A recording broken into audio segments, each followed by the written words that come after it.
All right, with that, thank you, Sarah. I'd like to call the June 14th, 2023 Bureau of Household Goods and Services Advisory Council meeting to order. This morning, as has sort of been our typical practice, we're going to be doing a hybrid meeting. So some of us are going to be online. I'll do roll call in just a minute. Some of us are here in person. And just a note, our October meeting, that may or may not be the case. There's some legislation right now. The way it's written at the moment, it wouldn't take effect until January of next year if it's passed. So just sort of hang tight for October. I'm not quite sure how we're going to handle it yet, but stay tuned and I'll sort of give you more information as that proceeds. So with that, I will start with the roll call. Pascal Benyamini. Present. Good morning. Bert Grimes. Bert was planning to attend in person. My guess is his flight got delayed, so I'll announce to the council when Bert comes in. Mr. Tom Keepers. Thank you. Donald Lucas. Present. Sarah Oakley actually has an excused absence today. Dan Rhodes. Present. Toby Taylor. Morning. Thank you, sir. Present. Steve Whitekamp. Good morning. All right, we have a quorum. With that, I'd like to just make a couple announcements before we proceed with the agenda. One, I'm very pleased and happy to announce the person sitting to my left. Dr. Claire Goldstein is the new Bureau Deputy Chief. I am very thankful for the help, and I'm very glad she's here. I won't put her on the spot this morning. You'll be hearing later from her later today on agenda item number 8 about outreach. But Claire's background is she led outreach in the press office at the Contractor State License Board. She also did it at the Department of Real Estate, and she has graciously agreed to help us here to help run the Bureau. So with that, Claire, welcome. With that, I'd also like to welcome quite a few Bureau staff that you're going to be hearing from later today, as well as DCA's Deputy Director of Board and Bureau Relations, Melissa Geer, who'll be speaking in just a few minutes. Our DCA counsel, Michael Knotz, thank you. As well as Sarah Irani, who's going to be our moderator today, and Bryce Penny, who's going to be handling our video operations today. The way comment will work today is we'll take essentially council meeting member comment here in the room, and then I'll hand it over to those of us on WebEx for the council. And then after that, I'll turn it over to Sarah to do public comment. Sarah, would you mind just briefly explaining how public comment works as people get prepared for later items? Sure. So when public comment is requested, I will turn on the question and answer feature to facilitate public comment. Comments should be limited to the topic that is addressed for that specific agenda item. We'll have instructions displayed on the screen each time, and audience members on WebEx may click the question and answer button, typically at the lower right-hand corner of your WebEx screen. Type the word comment into the text box, and then click send for your request to be recognized. You may also choose to raise your hand by clicking the hand icon at the bottom row of your computer's WebEx screen, or if you're an audio-only participant, you can raise your hand by pressing *3 on your device. Each commenter will then be invited to unmute themselves in turn, and they will be given 3 minutes to speak with a 30-second warning. At that time, their microphone will then be muted, and we will move on to the next commenter. Thank you so much, Sarah. With that, just a couple more housekeeping items. In the room, we have 2 exits, the one at the back, as well as one here to the side that will lead to the outside in the case of any sort of emergency. And restrooms, the men's restroom you'll see is right as you exit. The women's restroom, if you go around this sort of U hallway, you'll see it on the other side. And with that, I will move on to agenda item number 2, which is public comment for items not on the agenda. If any member of the public has an application, a complaint, or a disciplinary charge that's pending before the Bureau, please make sure that you do not discuss the details of that pending matter or the complaint in open session. If there is something that you would like to speak about regarding that, you can contact me or our counsel, and we can make arrangements offline to have any conversation about that.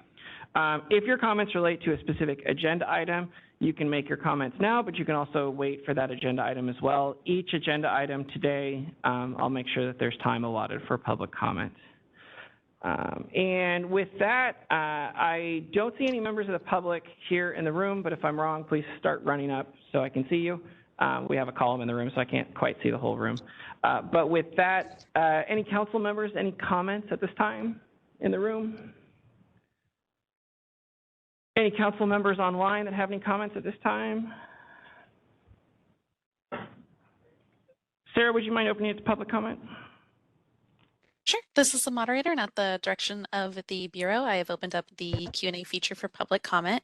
Members of the public, if you would like to make a comment on this item, please click the Q&A icon located at the bottom right-hand corner of your WebEx screen or use the raise hand function. And audio-only participants may raise their hand by pressing *3 on their device. I'll pause a moment to allow the public time to access these features and submit their requests.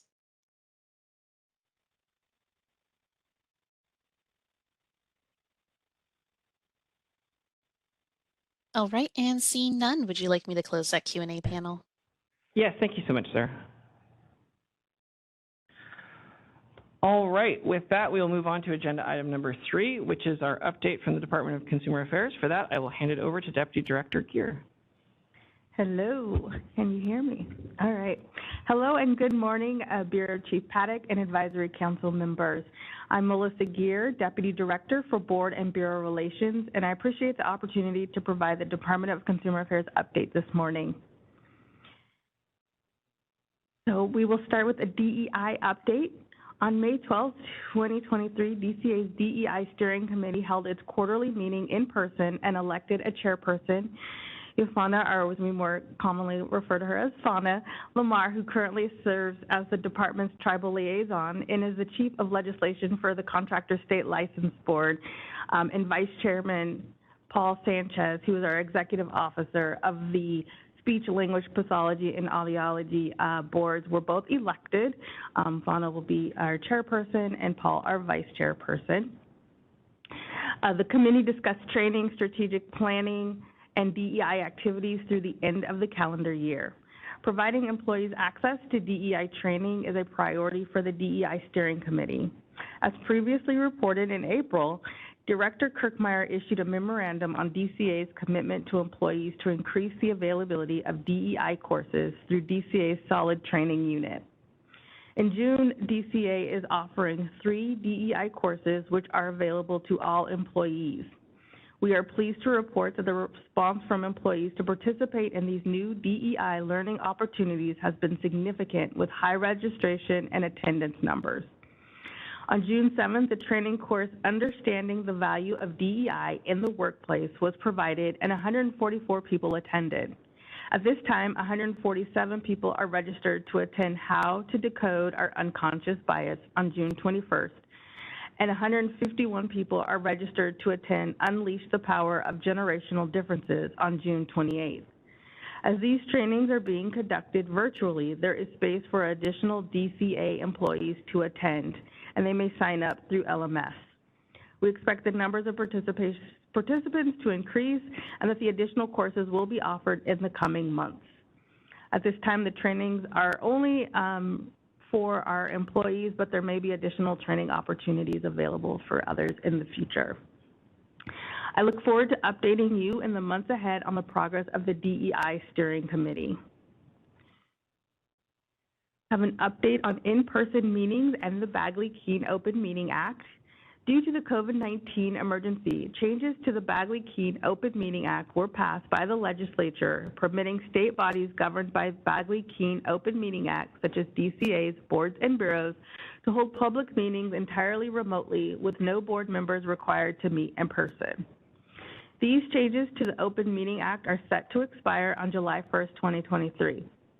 Absent the passing of new legislation to extend these provisions, DCA's boards and bureaus will not be allowed to conduct meetings virtually after July 1st, 2023. SB 544 Laird is pending in the legislature and would remove certain teleconference requirements from the Open Meeting Act. However, the legislation does not include an urgency clause and will not take effect until January 1st, 2024. Therefore, beginning July 1, 2023, public meetings will be subject to the traditional pre-COVID requirements for open meetings. DCA boards and bureaus should be prepared to conduct public meetings in person compliant with the Bagley-Keene Open Meeting Act. This includes whether a meeting is held at a single centralized location or at multiple teleconference locations. Each physical meeting location will need to be identified in the meeting public notices and agendas. Board members must attend meetings in person at noticed meeting locations. All noticed meeting locations, including locations where a single board member will be, must be ADA accessible, have an agenda posted, and open to the public. The public will be permitted to attend meetings at any noticed meeting location.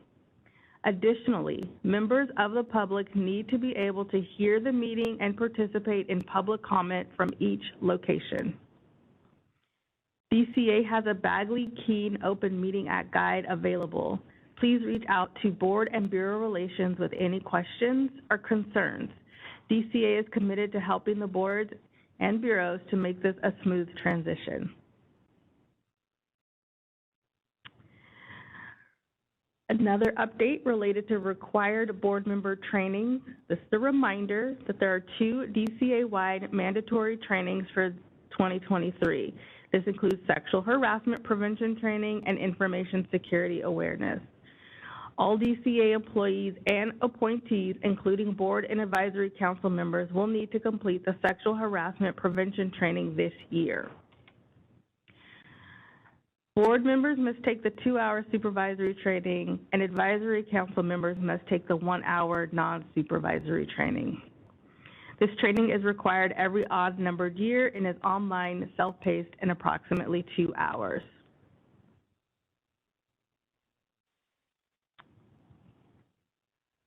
Another reminder related to board member orientation training are BMOT.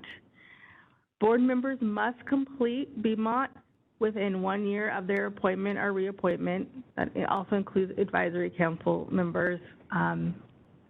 On June 20th, 2023, BMOT will be offered in person in Sacramento and again on October 10th, 2023, a hybrid training with attendees having the option of attending in person in Sacramento or virtually.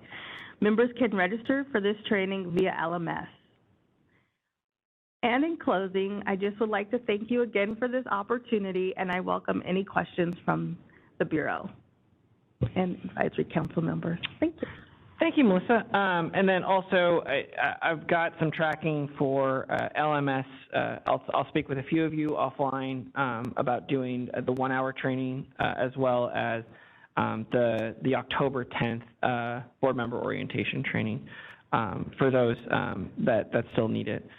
And then in addition, with regard to noticing of various public places, Toby, I'll sort of talk, or sorry, Tom, and well, Tom probably more likely than the others, but I'll talk with you about if there's a business place in Wisconsin, for example, that we can notice. We'll work with our council just to make sure that the agenda looks right, but we can talk about that when October gets closer.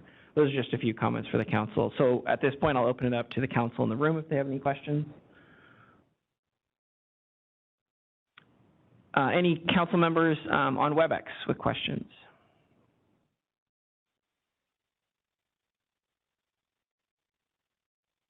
Sarah, would you mind opening it up to public comment?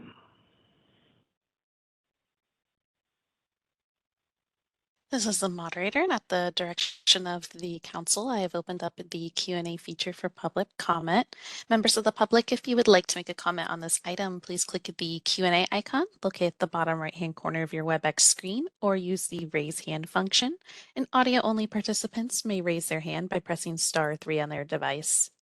I'll go ahead and pause a moment to allow the public time to access these features and submit their requests.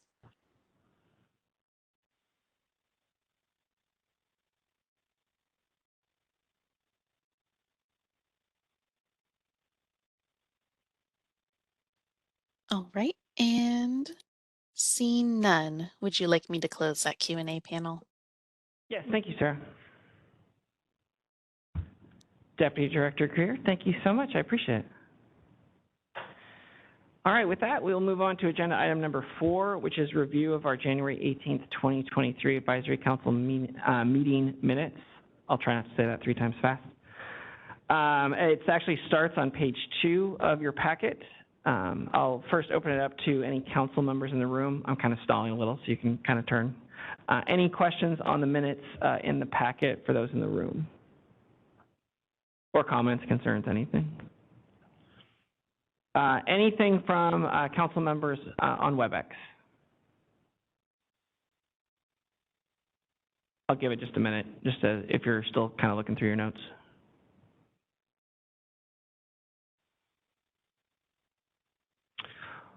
All right. With that, Sarah, can you please open it to public comment on the Advisory Council meeting minutes, please? This is the moderator, and at the direction of council, I have opened up the Q&A feature for public comment.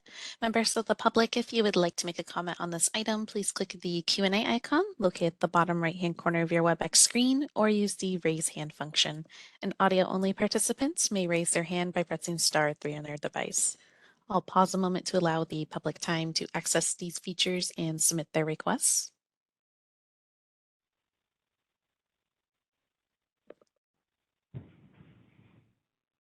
All right, and seeing none, would you like me to close that Q&A panel?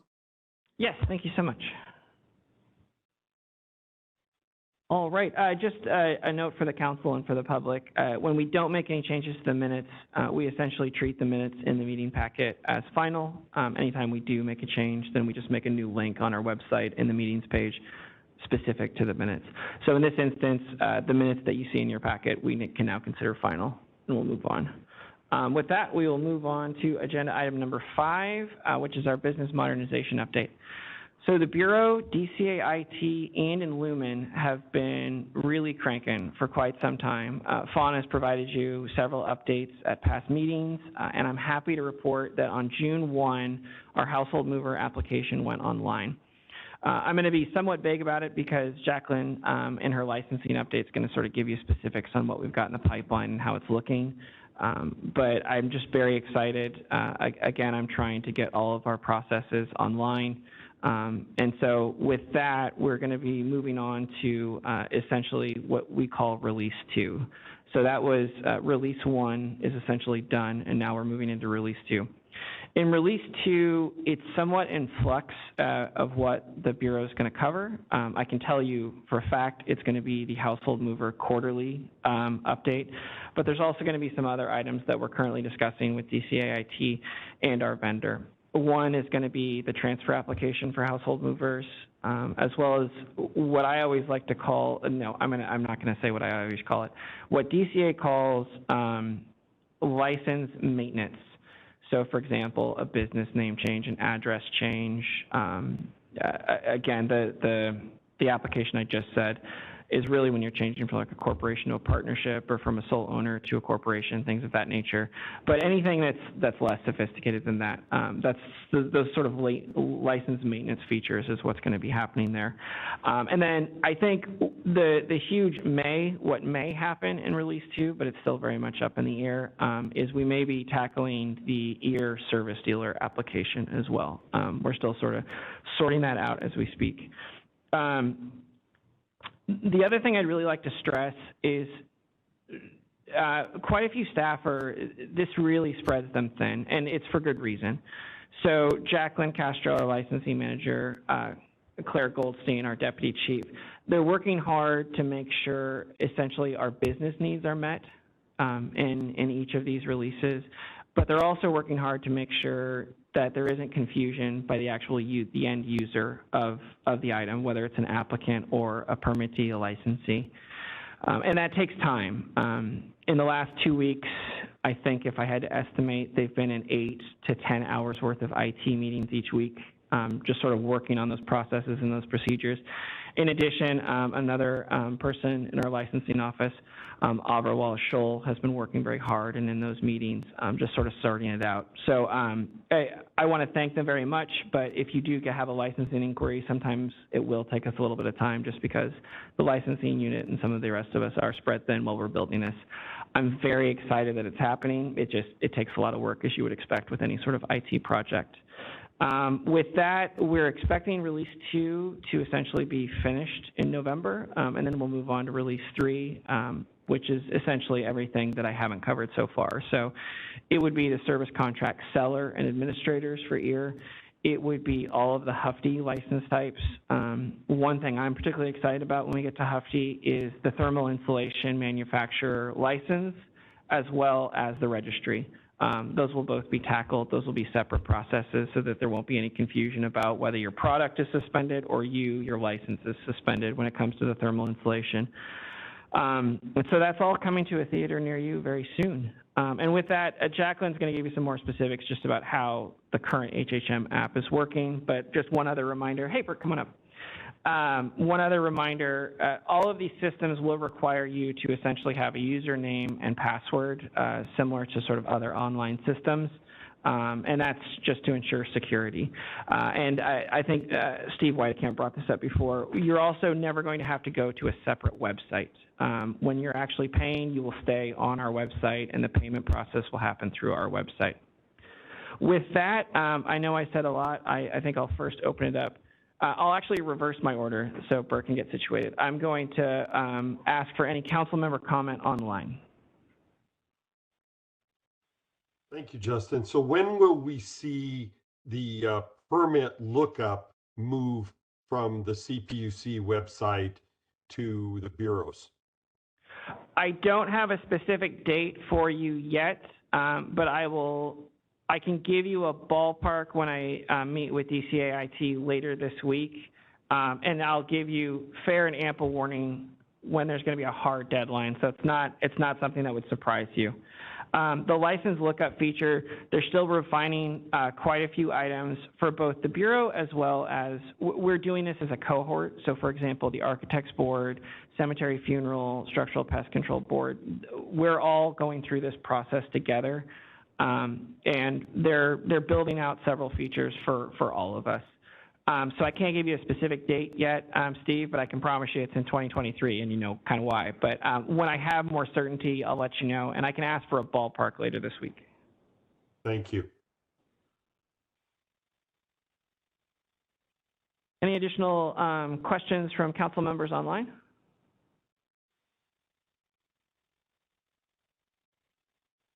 Council members in the room. Don Lucas, I think it's a great idea that you're doing this. I was wondering if you're getting any feedback from the users yet and how those are being handled. I will have Jacqueline speak to that when she gives her licensing update. I think just because we're 14 days in, the answer is not yet, but probably our licensing update in October will give you some more specifics. It's looking good so far. I mean, we've certainly identified some bugs that need to be addressed, but there's nothing critical that we've seen, which I'm very excited about. And any IT rollout where you're kind of going to expect those bugs. But so I don't have any specificity, but if something is, I'll ask Jacqueline to speak to it when she gives her presentation. Thank you. Yeah. Any additional questions from those in the room? Sarah, would you mind opening it to public comment? This is the moderator, and at the direction of the council, I have opened up the Q&A feature for public comment. Members of the public, if you would like to make a comment on this item, please click the Q&A icon located at the bottom right-hand corner of your WebEx screen, or use the raise hand function. And audio-only participants may raise their hand by pressing *3 on their device. I'll pause a moment to allow the public time to access these features and submit their requests.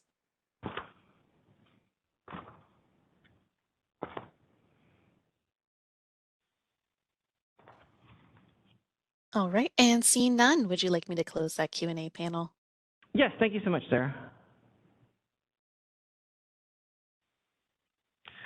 All right, we will move on to agenda item 6A. This is going to be our fiscal update.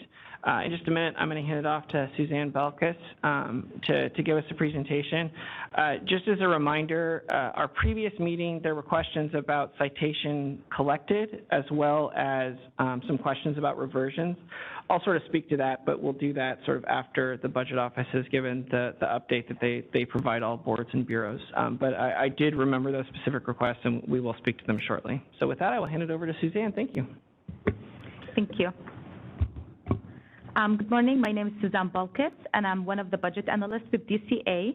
And I have next to me is Renee, and she's one of the DCA supervisors, and she's going to assist in answering any questions that you have. Thank you for the Bureau and the Advisory Council's members for allowing me to present today. I'm here to present the 22-23 FM9 fund condition. If you refer to agenda item 6A, and it's on page 13. First, we have the fund condition for electric appliance repair, which is here. The attached fund condition is based on 23-24 governor's budget and includes 21-22 prior year actual revenue and expenditure, as well as out year, giving you a 5-year review. I'll start with the first section, which is we have 21-22 beginning balance of about 3.8 million, prior year adjustment of about 175,000, which give you an adjusted beginning balance of 4 million. Overall revenue of 2.6 million, and transfer to general fund AB 84 of negative 133,000, and a total expenditure of about 2.8 million. That gives us a fund balance of 3.7 million, or about 14 months in reserve.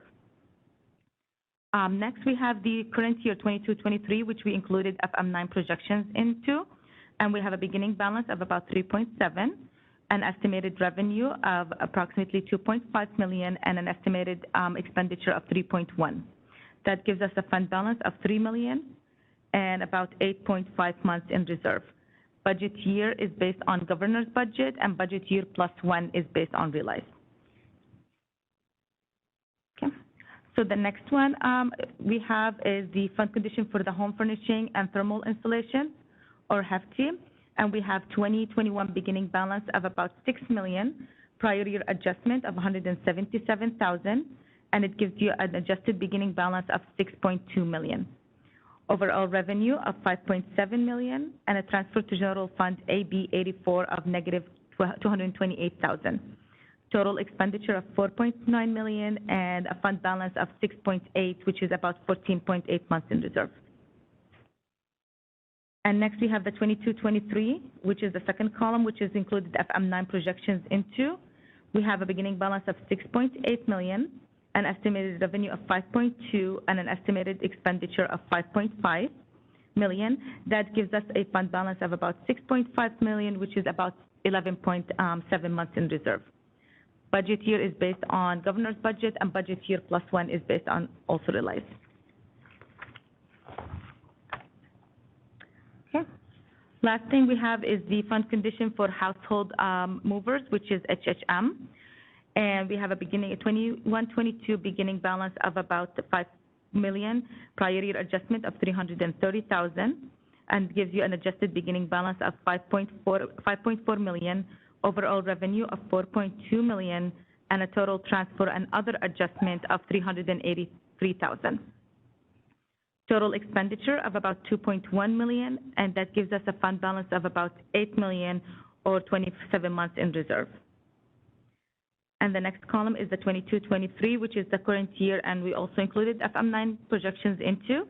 We have a beginning balance of about 8 million, and an estimated revenue of 4.1 million. Total transfer and other adjustment is negative 21,000. Estimated total expenditure of about 3.5 million. So that gives us a fund balance of about 8.4 million, or 27.7 months in reserve. Budget year is based on governor's budget, and budget year +1 is based on realized, and we do not have any immediate fund for any of these fund conditions. And one thing I just wanted to flag as well is we do build in a 3% overall growth in budget year +1 in our out years. So they are realized plus a 3% ongoing growth. So you'll see that increase in our future fiscal years. With this, if you have any questions. I noticed that in the Bureau, Department of Consumer Affairs Regulatory Board's expenditures, in the household movers, it went up, it's going to go up $200,000, but in the other two arms of the Bureau, it's going up over $1 million. projected for 22, 23, 24. Can you briefly explain why that difference is so much? Absolutely. So all of our fiscal years, including our prior year, are based off actuals, and the Bureau does traditionally have a reversion amount. So you're seeing really is our actuals are going to be projected at a lower rate since we do have a reversion. And so our future years will show a significant growth because that's your full appropriation. So that is the amount the Bureau is actually permitted to spend. The Bureau does not traditionally go up to that amount, though. So that's why you'll see a big spike. Thank you. Any other questions from those in the room? Any questions from council members online? This is Tom Keepers remotely. Thank you for going through that. Can you hear me okay? Yep. Great. Just had a question. I think what I did hear you say in the opening comments is that each time we get a report, it does reflect kind of a reforecast. Is that true for current year and then possibly rippling through to future? But I think it's current year that's changing. Is that correct? That is correct. So in current year, we do base all of our projections off of our fiscal month reports.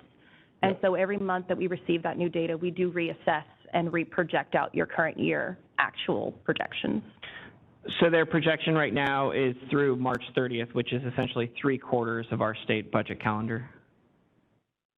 Got it. Thank you.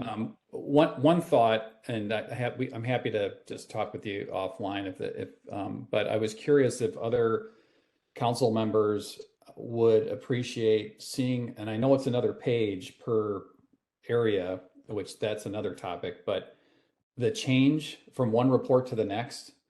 Okay. That's a discipline I've been used to historically in financial reports. So when you get your FM9, it compares to, let's say, FM6 or something. And all it is the changes, and then it immediately allows the reader to see the change. And it also allows the presenter to explain if there is a change, like this went up by $100,000. It's because of X, or it went down by this. But I'd offer that up for, I don't know if other council members would find that interesting. Otherwise, I'm eyeballing two reports, trying to figure out how they changed as a material. What should I care about? It's just that's a thought from where I sit on the financial view and looking at changes. Thanks. No problem, Tom.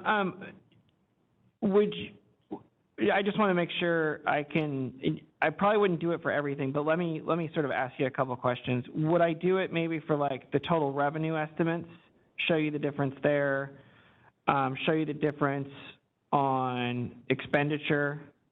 So for example, our DCA pro rata, our statewide pro rata. Do you think that would be helpful? I'm trying to see where I would pinpoint. Yeah, and again, and by the way, everyone knows I'm newer to this, so there's a little bit of a china shop here going on. But what I'm used to is every line item, it just shows there's a page that says change from prior, and it's the same page, but it just says change from prior. And that way, the template stays the same. No one has to do any special, cheetah flips or whatever. All they do is they're just showing the difference. It's X minus Y, and that's the page. And it just shows up as an extra page, or you can push it to the appendix. But I really find it helpful in evaluating financials if someone tells me what's changed since last time and why I should care. So again, I'm the newer guy, and if this is an old topic, I forgive me. So it's not. I'll certainly look into it. I'll see if I can pull that off. Well, and I guess I'd be curious if other council members would find that helpful. If I'm the outlier, I don't want to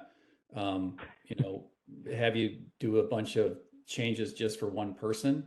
I'd really rather have support from the other council members if they care to comment. Thanks. This is Pascal Beniamini. I would find it helpful, but I think maybe we can set a threshold of the change to a certain percentage for material. So if there is an immaterial change, I don't think it will help me that much. But if there's a material change, and maybe we can discuss the thresholds around what the material change would be, then that would be helpful to me as well. Yeah. How about 5%, Pascal? Yeah, that's exactly what I was thinking, actually, Justin. So that would be fine. Steve Whiteycamp, I could see value in that. I think that the projections on the HHM side are going to drop because, we've just been through the most unique cycle that we've ever seen in our industry. So our expectations are that this is going to drop for us. Got it. I think you're right there, Steve, by the way.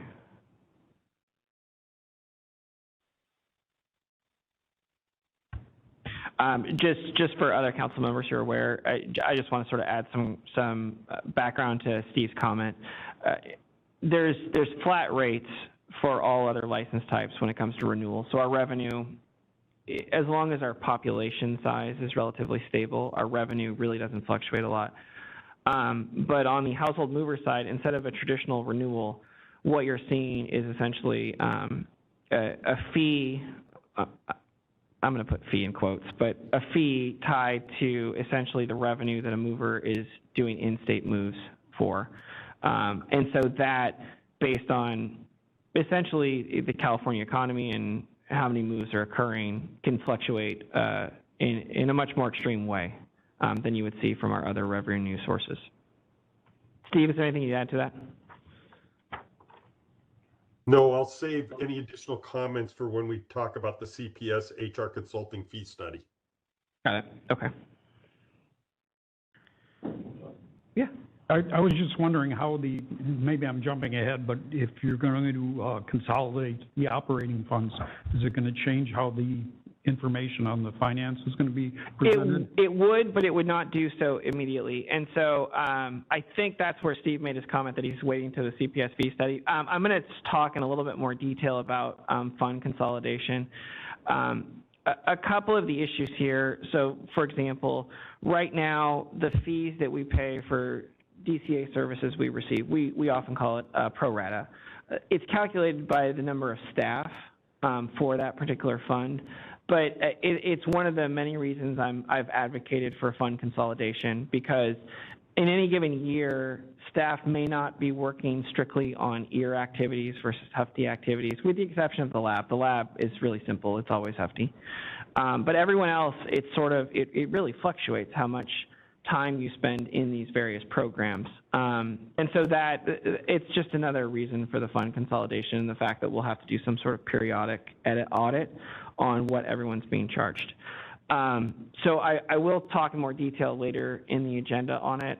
But what I would say is we're also pursuing fee increases, but they're modest fee increases for EAR and Hufti licensees. And I'll provide some more detail later on. Any additional comment from the council just before I move on to page 16 in your packet? Just a couple of things that were asked for. Okay. Specifically, citation fines collected.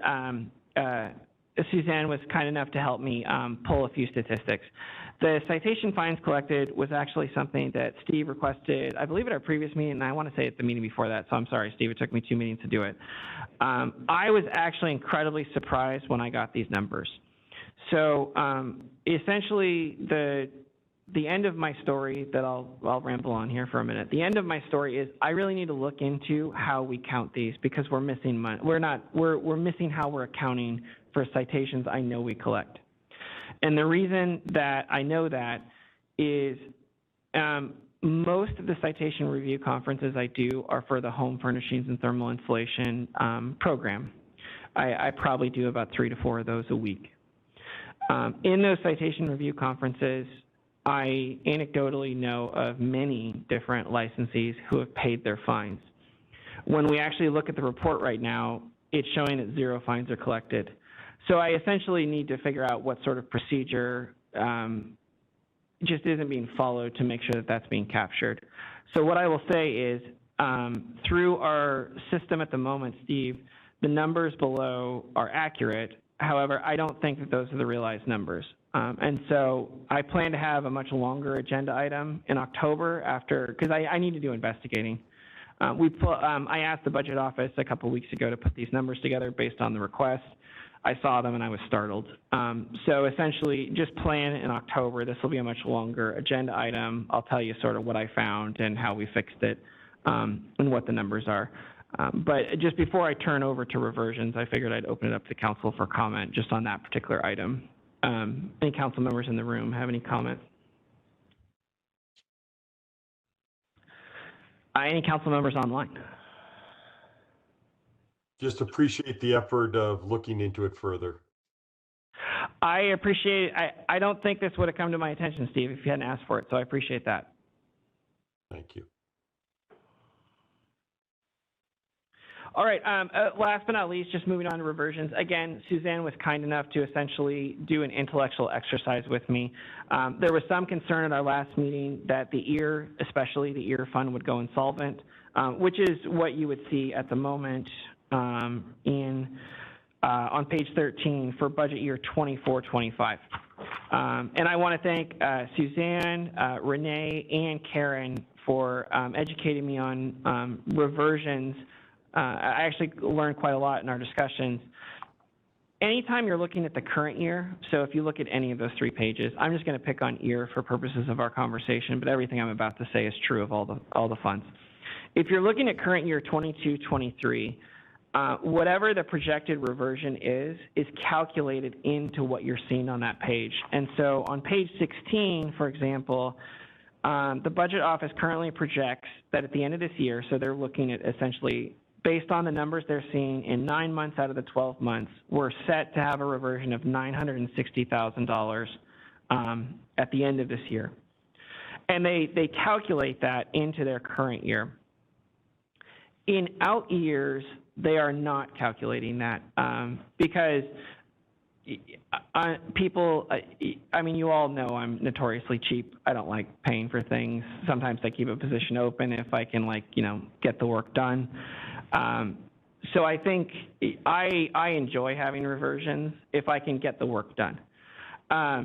And so what I asked them to essentially do is do an intellectual exercise where they assume in budget year 23-24, in budget year 24-25, and in budget year 25-26, we have that identical reversion of $960,000. And then I just asked, okay, what are the months in reserve then? And so in the out years, you see it looks a lot better. It's still going down in the EAR program, but if you have that same reversion, you're not insolvent in 25-26. For the reason that I'm seeking fund consolidation and for the reason that of this fact and that I'm seeking fee increases in the EAR program and the HUFT program, I'm not alarmed at this time. I think, again, we're still seeing a structural deficit in both the EAR and HUFT funds, but it's not nearly as dramatic as I think what I would say our conservative projections are. And that's why I just sort of asked for this exercise based on the conversation last time. I just said a whole lot of words. I apologize if I confused anyone. I'll open it up to questions in the room first. All right, I'll open it up to council members online. If I thoroughly confused you, I succeeded. Thank you all. Okay. All right, well, so with that, Sarah, I think we'll open it up to public comment for any items on the fiscal update. This is the moderator, and at the direction of the council, I've opened up the Q&A feature for public comment. Members of the public, if you would like to make a comment on this item, please click the Q&A icon located at the bottom right-hand corner of your WebEx screen or use the raise hand function. And audio-only participants may raise their hand by pressing *3 on their device. I'll pause a moment to allow the public time to access these features and submit their requests.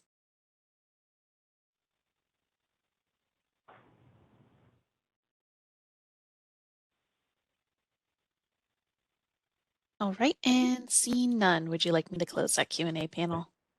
Yes, thank you, Sarah. Suzanne and Renee, I know this is a really tough time in the budget year. Thank you so much for taking some time with us today, and good luck as the end of the fiscal year is coming.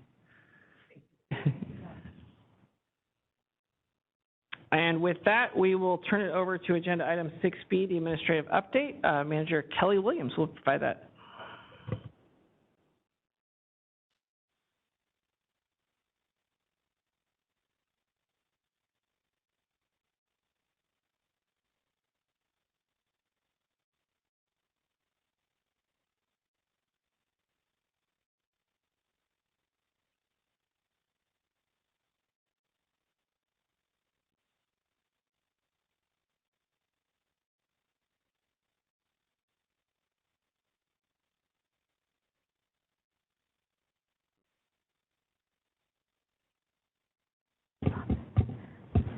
So my name is Kelly Williams.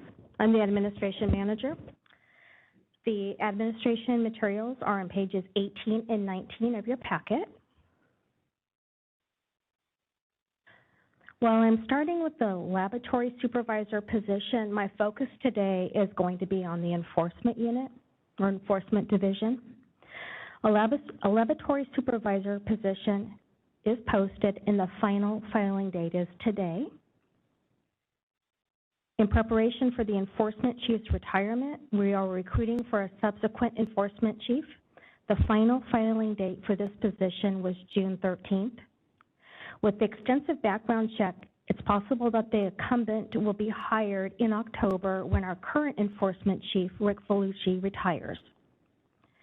Interviews for the enforcement chief and the laboratory supervisor should be completed by mid-July. Northern California Supervising Special Investigator Nicole Bowles has accepted a promotional position with the as Deputy Chief of Investigation with DCA's Board of Registered Nursing. The Northern California Supervising Special Investigator position will be filled by the incumbent enforcement chief. In the interim period, Supervising Special Investigator Alda Aguirre will oversee both Northern and Southern California investigative units. As you can see from the meeting materials, Bureau staffing has increased over the last fiscal year. In addition to existing vacancies, we are filling 6 new enforcement positions, including 2 additional compliance unit analysts and 4 additional special investigators. The Bureau's realignment, which was approved in May, provides all units with the support needed to operate effectively. An office technician position has been reallocated to the compliance unit, and 2 support analyst positions will report directly to the enforcement chief. Interviews are underway for 3 compliance unit analyst positions. We held initial interviews for these positions last week. We have second interviews next week and expect that these positions will be filled in July. A candidate has been identified for the Central California Special Investigator position, and this position is in the background stage. Interviews have been completed for Los Angeles and Ventura Special Investigator position. We hope to have a candidate undergoing the background stage within the next week. And for most positions, we're experiencing both an increase in the number of applicants and in the number of qualified applicants. The main challenge that we have had is the San Francisco Bay Area. We're competing for applicants against 3 other DCA agencies that have also posted statewide investigator positions. We continue to strategize on the most effective way to fill these positions and are considering other options, such as hiring special investigators in surrounding areas and having them drive into the Bay Area as necessary using a state vehicle. We're also consulting with DCA's Office of Human Resources to determine if the special investigator duty statement can be revised to allow us to forego the Division of Investigation background investigation. Forgoing the Division of Investigation background investigation will speed up the hiring process by 3 to 6 months and also puts us in a better position of not losing candidates that are offered a job with another agency while they're in background with BHUGs. Regardless of any changes, all candidates undergo Department of Justice and FBI fingerprint clearances. We interview references for each candidate, and we evaluate their state personnel file. I hope to have more information on this issue at the October Advisory Council meeting. In May of this year, we kicked off our new and improved Bureau of Household Goods and Services new employee orientation. This was attended by about 25 employees. The orientation was a day-long event with food, presentations from each unit, and a tour of the Bureau's laboratory. The event also included a team building event for half the day. We will continue to conduct these events 3 to 4 times a year. Does the council in-house have any questions? Excuse me. Hi, Kelly. Bert Grimes. How many special investigators are there in total with the Bureau? With the Bureau? Are filled or? No, how many are total? available? Available, well, so we have,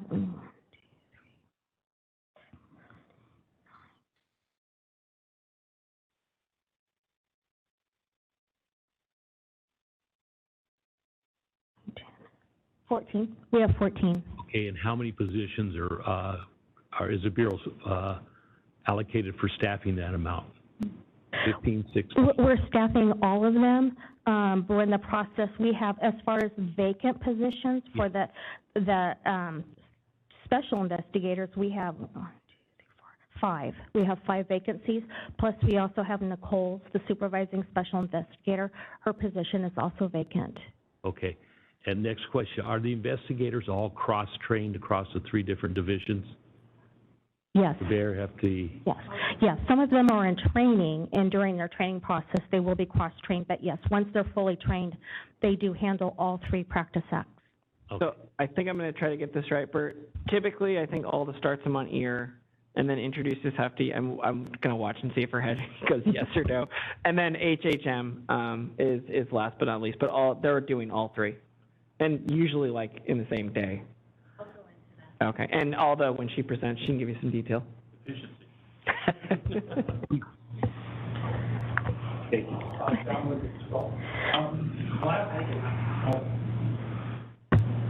Can't see the light.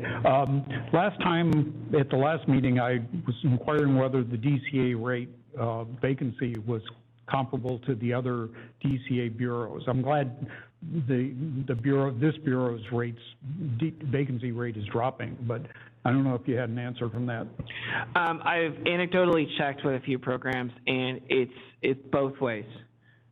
Your larger programs, it looks like it's doing better. I try to compare myself with CSLB. They're doing better than me right now, but I really want to beat them. There's probably a gentleman listening named Michael Jemnetsky, and so I want to make sure I'm doing better than he is. But there's some actually with higher, and there's some with lower. I've checked. I know pharmacy is lower than us. I don't really want to say anyone who's higher, but pharmacy is lower than us.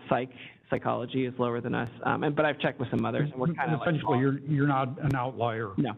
That's the important thing. And I'm just curious, on page 19 on the chart that you give, the lab vacancy staff is shaded, and I wasn't sure why that is. That's because those positions are on hold right now, the textile technicians and the one office technician. Once the laboratory supervisor is filled, which that's the position that just came down and will be interviewed in July, the incumbent will be looking at these positions to determine if they need to be reclassed to a different classification and if they need to be filled. Really? Thank you. Yeah.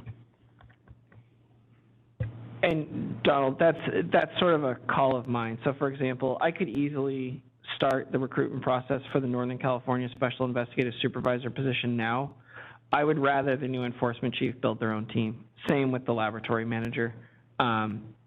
It's nice to get that vacancy rate down, but I still want, I want that boss to create their team. Yeah. I had a quick question. Dan Rhodes here. You had mentioned that there's an investigation. Is it like a background check, or you have to do away with it and it would save 3 to 6 months? That's correct. Just wondering what investigation takes 3 to 6 months. Is it more than just a general background check, or is it? Yeah. Go on, Kelly. Well, it's through our Division of Investigation, so it's another DCA entity that conducts that investigation. It is more extensive. They interview several people. They look at the financials. It's just way more in depth than what we're accustomed to. And when we did a cost-benefit analysis, we're thinking if we can modify a couple of the duties in the duty statement, change the duty statement, we would receive much more benefit by filling these positions quicker and having more special investigators out in the state. Okay. Thank you. So Yeah. now I'm just going to be my own critic, even though I know you Can I interject? you're not going after me. Go on, Steve.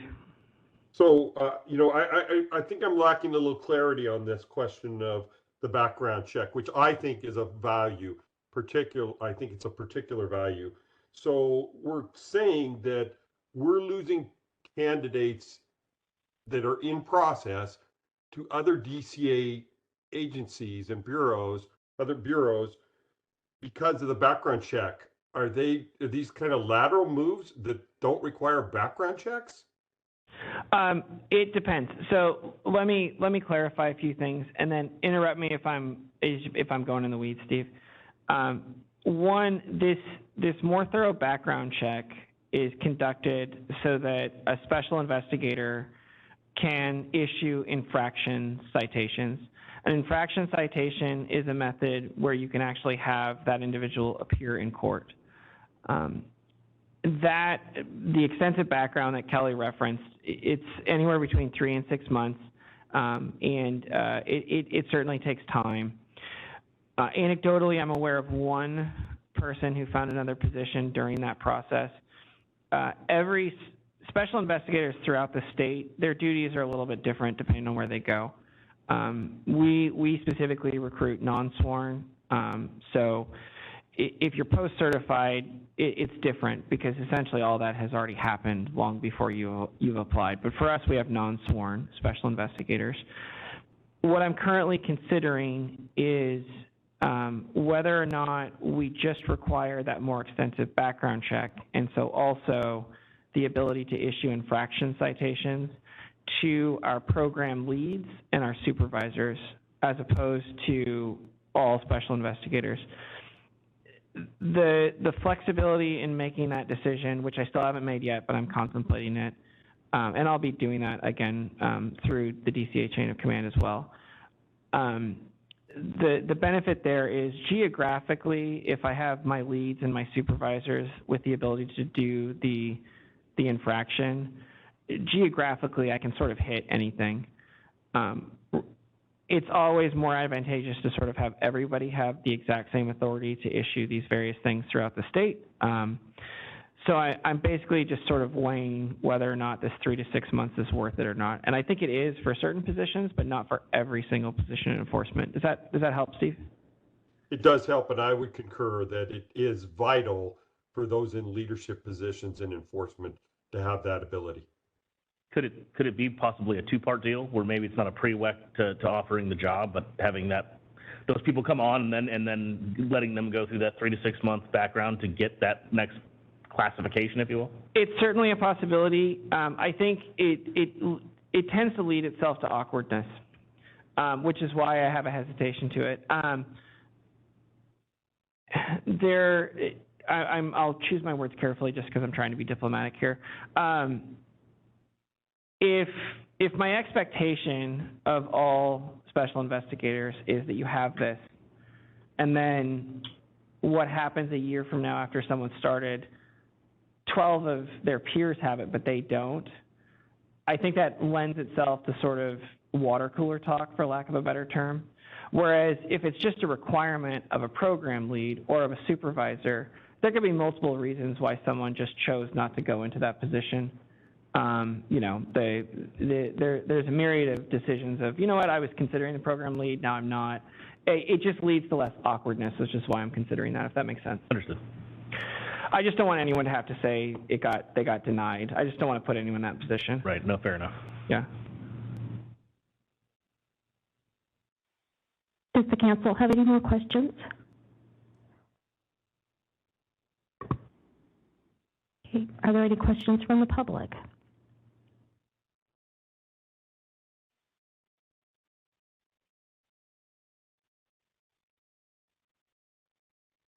Sarah, do you mind opening it to public comment? This is the moderator, and at the direction of the council, I've opened up the Q&A feature for public comment.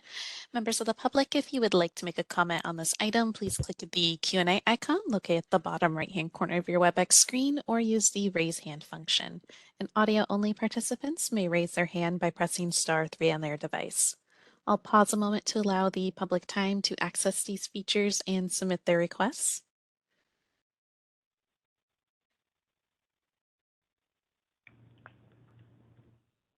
All right, and seeing none, would you like me to close that Q&A panel?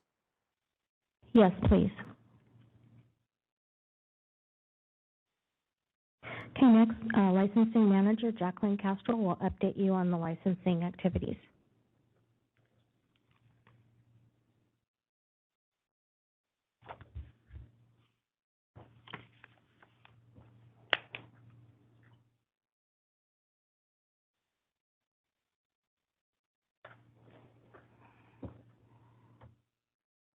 Hello, everyone. My name is Jacqueline Castro. I am the licensing manager for the Bureau. I'll be reporting on the licensing statistics today found on page 21 and 22. The licensing unit oversees 4 distinct areas, electronic appliance repair, service contracts, home furnishing and thermal insulation, and household movers. Licensing works daily with applicants and licensees who have questions about their application or licensing fees using phone and email. Licensing reviews applications and determines if any requirement has not been met. In addition to that, licensing also processes licensing and registration renewals, household mover quarterly reports, address, business, and owner changes, delinquencies, license history certifications, and also reviews new service contract agreement language. Within electronic and appliance repair, there was a slight increase in license registrations issued from second to third quarter, except for a small decrease in service contract sellers and combination service dealer registrations. In home furnishing and thermal insulation, licenses issued from the second to third quarter increased slightly, with a small decrease in custom upholsterers, importers, and manufacturers.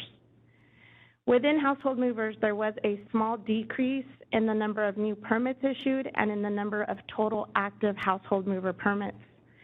This is due partially to quarterly report suspensions and cancellations.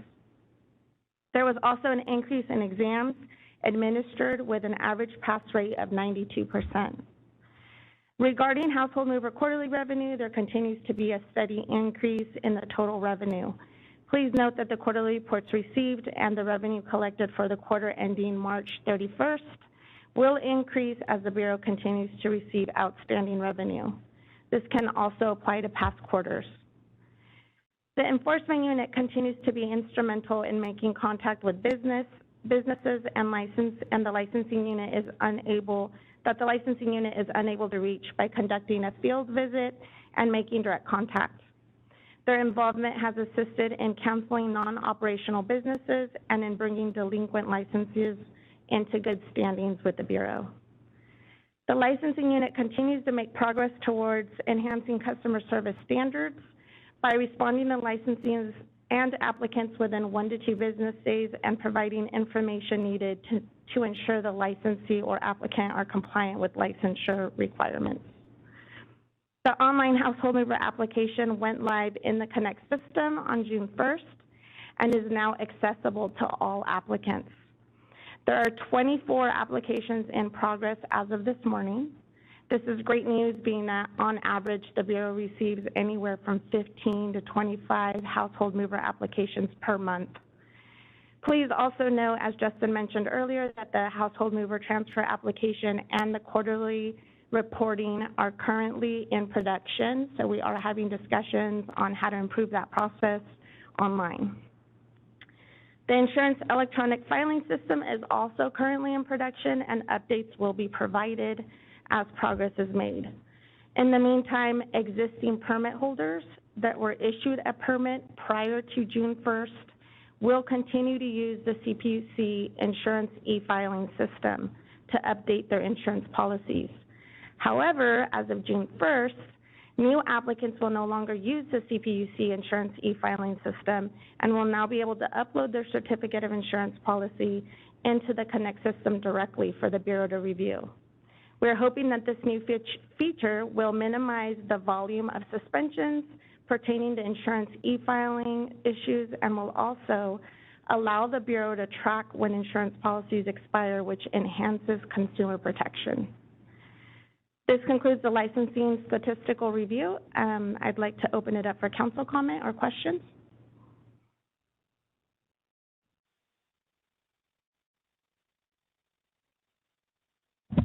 Bert Grimes, have a quick question. If I'm an out-of-state supply dealer, can I use my out-of-state license to sell in California? Do you have a record of me? I believe so, yes. So, okay. And is that part of, if I'm already paying another state for my license and I sell in California, do I have to have a California license? Correct. Okay. Even though my law label might say Ohio or something else? That's correct. And is it the same cost as a California license? It might vary depending on the state. So if you have a California license, the state is same cost if I'm out of state to buy a California license, the same cost if I'm in state to buy a California license? Yes. Okay. Correct. Sorry, I didn't understand your. Sorry. Thank you.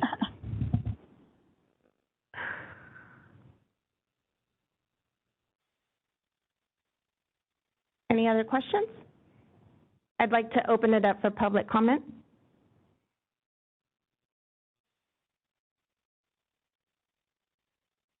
This is the moderator, and at the direction of the council, I have opened up the Q&A feature for public comment. Members of the public, if you would like to make a comment on this item, please click the Q&A icon located at the bottom right-hand corner of your WebEx screen, or use the raise hand function. And audio-only participants may raise their hand by pressing *3 on their device. I'll pause a moment to allow the public time to access these features and submit their requests.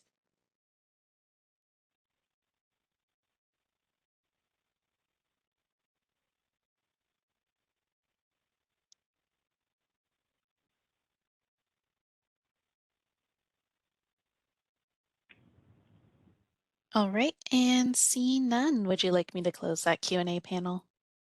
Yes, please.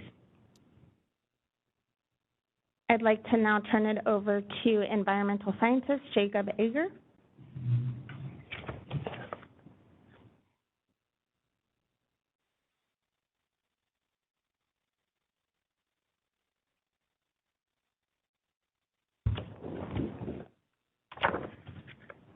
Good morning, everyone. My name is Jake Ager. I'm an environmental scientist with the Bureau, and today I'm going to be providing lab statistics and providing a little insight what the lab's been up to. And sorry, you're going to get tired of me by the end of this. It's a lot of content. All right, so before jumping into lab statistics, let's talk about what's been going on with the lab. So the first being lab vacancies. There's 4 positions currently. One, the lab manager position, 2 textile technicians.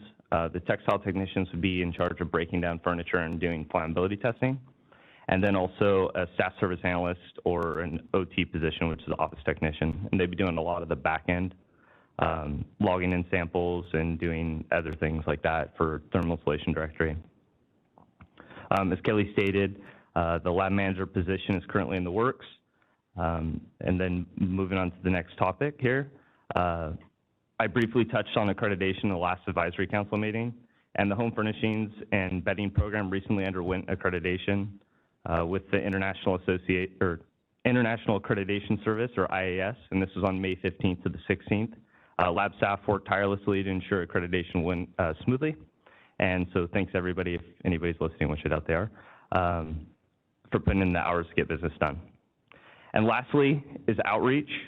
Dylan, one of our environmental scientists, and Justin, the Bureau Chief, attended the April 2023 International Association of Bedding and Furniture Labeling Officials Conference in Portland, Maine. In 2024, the IABFLO conference will be in Virginia, and for any of you that don't know, Justin is now the Vice President of IABFLO, and he makes us call him the Vice President in our correspondence.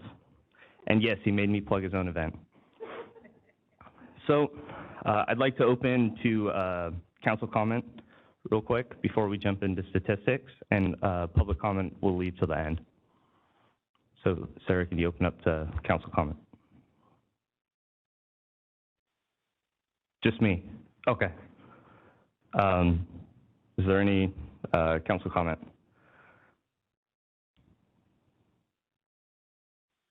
All right, cool. So to give a quick rundown of what the lab actually does, if you don't really know, the laboratory, or the Bureau of Household Goods and Services Laboratory, conducts testing to ensure manufacturers comply with all Bureau laws and regulations of the home furnishing and thermal insulation program. So lab staff are conducting physical breakdown, chemical analysis, and flammability testing of insulation materials, upholstered products, bedding products, and also mattresses. And any testing done is then used in enforcement action. Also, the Bureau has changed the way lab results are shown in Advisory Council, and we're now grouping failures by manufacturing location with the testing failures together rather than separating them. So hopefully it's a bit more understandable. So turning to page 24 of the packets, we'll start talking about statistics. The first, well, let me turn here real quick. The first being Technical Bulletin TB 117 2013. I'll just refer to it as TB 117 2013 because it's a pretty long name. And this is California's smolder resistance test for filling materials used in upholstered furniture. This standard is intended to produce upholstered furniture which has a reduced risk of smoldering, and TB 117 consists of 4 different tests: the cover fabric, the barrier material, the resilient filling material, and the decking material. Looking at the first table here, we're averaging 16 passes and 1 failure a quarter for an average of a 94% pass rate. If we turn to the second table on page 24, this is TB 117 failures broken down by manufacturing locations.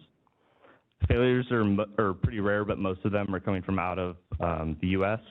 And it should be noted that it's about 1 to half a failure a quarter. So turning to page 25 of the packet, we start talking about CFR 1633. This is the federal government, or more specifically, the Consumer Product Safety Commission. It's open flame test for mattress sets. Mattress sets must meet Part 1633 before sale or introduction into commerce, and the standard intends to reduce deaths and injuries associated with mattress fires by limiting the fire generated by mattress sets. And looking at the statistics, there might be some concern with them being a 50% pass rate. We shouldn't focus on it too hard right now because we don't consider this a really good sample size to show a clear trend for mattress and insulation samples. And the lab's working on upping mattress and insulation sample testing in the coming months. And a lot of this has to do with lab staffing, so stay tuned for more of that. And for the second table on page 25, this is 16 CFR 1633 failures by manufacturing location. And failures are mostly reported from U.S. manufacturers. It should be noted in these quarters that only 1 mattress was from outside of the U.S. that was picked up and tested. So turning over to thermal insulation, which is on page 26. Thermal insulation can be a couple different things, well, actually a lot of different things. Loose fill cellulose, fiberglass battings, loose fill fiberglass, and polystyrene foam boards are some to name. And testing includes smoldering, flammability, and R value, as well as corrosion of these thermal insulation samples. To explain what corrosion is, this test is to simulate moisture being trapped against metal piping or structural components. This test is done over 2 weeks. And the lab scientists will make a mud pie, basically, and sandwich a metal coupon that's aluminum, copper, or steel between 2 moist cellulose patties, and then put it in a humidity chamber that's at about 100% humidity. And that goes for 2 weeks, and the scientists will take out the sample and check to see if anything's corroded. For insulation samples, again, this is a 50% pass rate as well right now with 2 passes and 2 failures a quarter. We're not doing enough testing to really signify a trend, so we're working on getting the numbers up in the coming months. And referring to the second table, it's a lot like mattresses. All the samples that were tested were from the U.S. Most of our insulation manufacturers are manufacturing in the U.S. with a few exceptions. So turning to page 26 of the packet is bedding testing, and this consists of compliance with finish size and net weight measurements. Examples of bedding can include mattresses, comforters, bed pillows, mattress pads, and that's just to name a few. We're averaging 5 passes and 4 failures a quarter for a 56% pass rate. And it should be noted in the first 2 quarters, the Bureau inadvertently excluded mattresses from bedding testing. So the previous quarters have been updated to reflect this. And these tables do not include label failures. That's going to be in a later section. So referring to the second table on page 27, this is bedding failures broken down by manufacturers, and it's relatively split. All manufacturing locations are having problems with bedding, and lab staff have concluded that manufacturers are often unclear of how finished size should be measured and stated. So we're working on getting content on the website so manufacturers know what we're looking for. That should be posted sometime this year. Now turning to page 28, this is a table titled BHUG's Laboratory Testing Totals, and this includes the test results we talked about so far, so TB 117 2013, 16 CFR 1633, bedding and thermal insulation, information about labeling and flame retardant chemical testing will follow after this table. So overall testing results are a 78% pass rate. And just want to do a little shout out to the lab. In the last 2 quarters, we've done more testing than the first 2 quarters on this chart, and that's because of a 3rd environmental scientist being trained and kind of working tirelessly to get reports out. Also, the completion of NAVLAB, which is the National Voluntary Laboratory Accreditation Program, and this was done in November 2022, so it freed up a lot of time.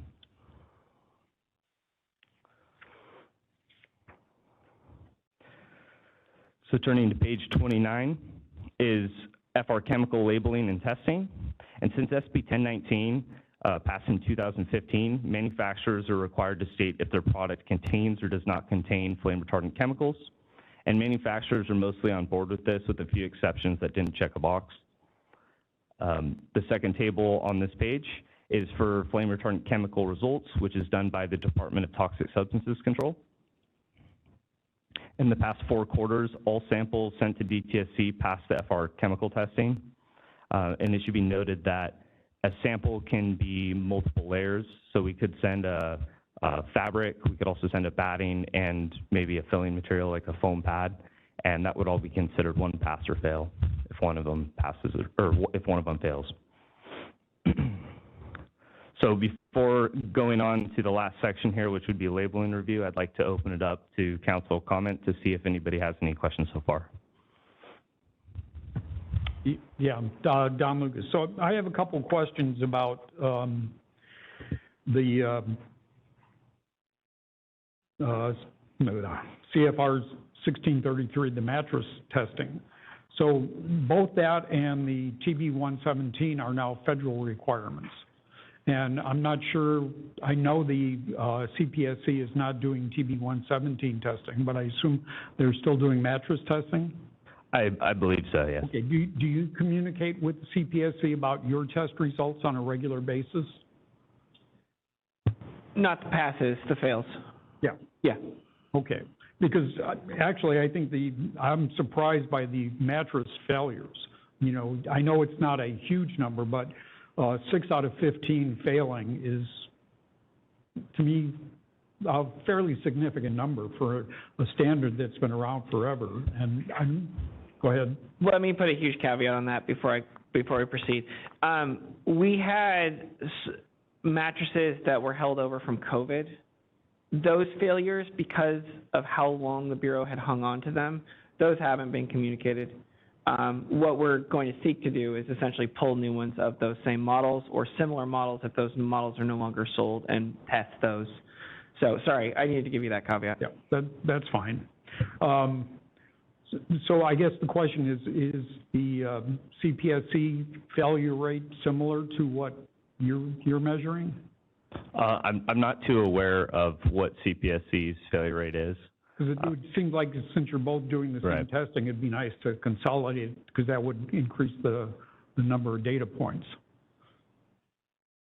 Yeah. I agree. I agree. Yeah. Yeah, that's great. And here's a minor point on the quarterly averages, because the numbers are small and it looks like you're rounding up or rounding down to whole numbers. Really, the failure rate for the mattresses and things are 40%, not 50%. So I would suggest, instead of doing a quarterly average, just do a summary of the last 4 quarters. Has a more accurate, like I said, it's a minor thing, but I'm a statistics person. Okay. Appreciate it. Okay, thanks. Is there any other questions so far from council members? Bert, how do we do on the geography? Is this clear? Okay. All right. Okay, let's turn to page 30 of our packets, and this is where we're going to start addressing label results. So label results, or label reviews conducted on all mattresses, upholstered furniture, and bedding products, and insulation samples are not included in these numbers. On average, only 19% of labels reviewed had no violations. These labels with no violations would receive reimbursement, while 31% had minor violations, which would receive a discrepancy notice, but they would still be reimbursed. 42% had moderate violations, which would receive a discrepancy notice and a non-reimbursement notification, while 8% had major violations, which would not be reimbursed and would have enforcement action taken on the manufacturer. Overall, it's an 81% rate of having violations on the label. So the chart at the bottom of page 30 is the same data, just a little more digestible. Dark green is no violations, so they would be reimbursed. Light green would be minor violations, also reimbursed. Yellow being moderate violations, these samples would not get reimbursed. And then red is major violations, and there would be enforcement action on these. So if we turn to page 31 of the packet, we break down label violations by manufacturing location. And the data on the chart and graph on this page show label failures are mostly coming from outside the U.S., but it should be noted that most of the samples being tested are coming from outside of the U.S. So a better way of looking at it is how tall the bars are, and then comparing the failures on the total tested per region. And that about wraps it up for me. So I'll open to council comment. Okay, yeah, excuse me, Jacob. Is there a way, we talk about past, minor, moderate, and major, is there a way to list somewhere and classify what the different categories are? That way we could actually target and clarify on the website or whatever, if they're minor problems, what are the minor problems? And make sure that the manufacturer who is producing the product understands, hey, I better look at that and make it correct. In other words, give him a heads up what they are so he can concentrate on it, and we could also educate him on it. And hopefully, I think if we can get rid of the percentages, that'll be a lot of these failures. Are a lot of failures because the percentages are incorrect? Or you're asking that question? I would say a fair amount are, yeah. Do you mind just giving us a couple examples for each category? Sure. So minor violations would be like spelling errors. It would be things that, the consumer isn't going to be affected too much if you have an extra space or you add the in somewhere. For moderate violations, it would be your percentages are off by a little bit. And then for major violations, we're more looking at, hey, you didn't list something on your label. And it happens pretty often. So those are some examples so far. I just think if somehow we could communicate to the industry what the different ones are so they can concentrate on those. I don't know if that's FAQs or something. Yeah, I'm thinking, I don't think you want the sophistication of a technical bulletin. I think FAQ makes sense. And we can sort of update it periodically based on what we're seeing out there. Yeah, I don't have a particular issue with that. I think it will significantly change once the law label reg is done. but we can try to work on one before then. So the fun news is whoever is the new lab manager, I'll make that their problem. So they're going to inherit that one. But I'll make sure it gets on the list. Yeah.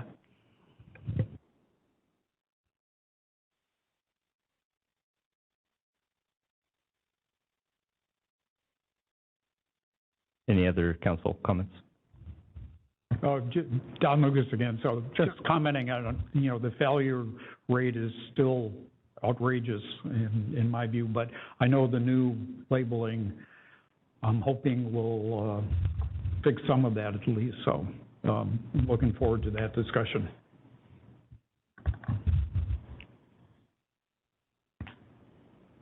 Okay, if there's no more comments in the room, we can open it up to council comments online.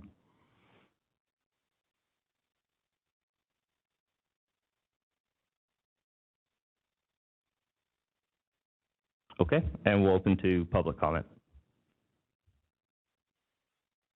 This is the moderator, and at the direction of the council, I've opened up the Q&A feature for public comment.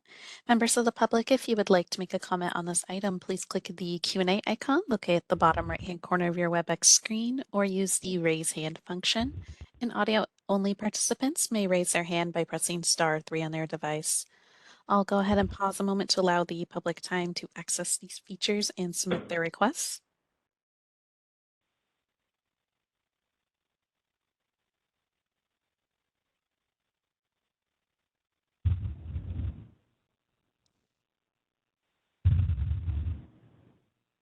All right, and seeing none, would you like me to close that Q&A panel?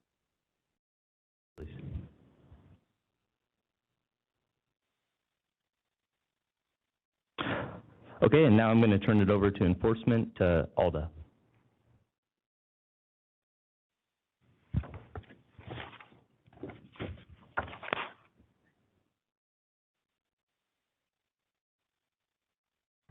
Well, all this coming up, I just wanted to let the council know. I think what we'll do is we'll, after the enforcement item, before we go on to item 7, I think we'll take a 10-minute break just so everyone can sort of plan for that. We're doing good on time.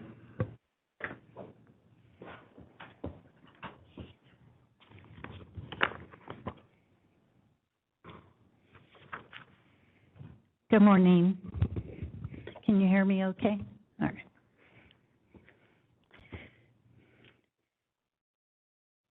So I am the supervising special investigator over the Special Investigations Unit, both in Southern and now Northern California.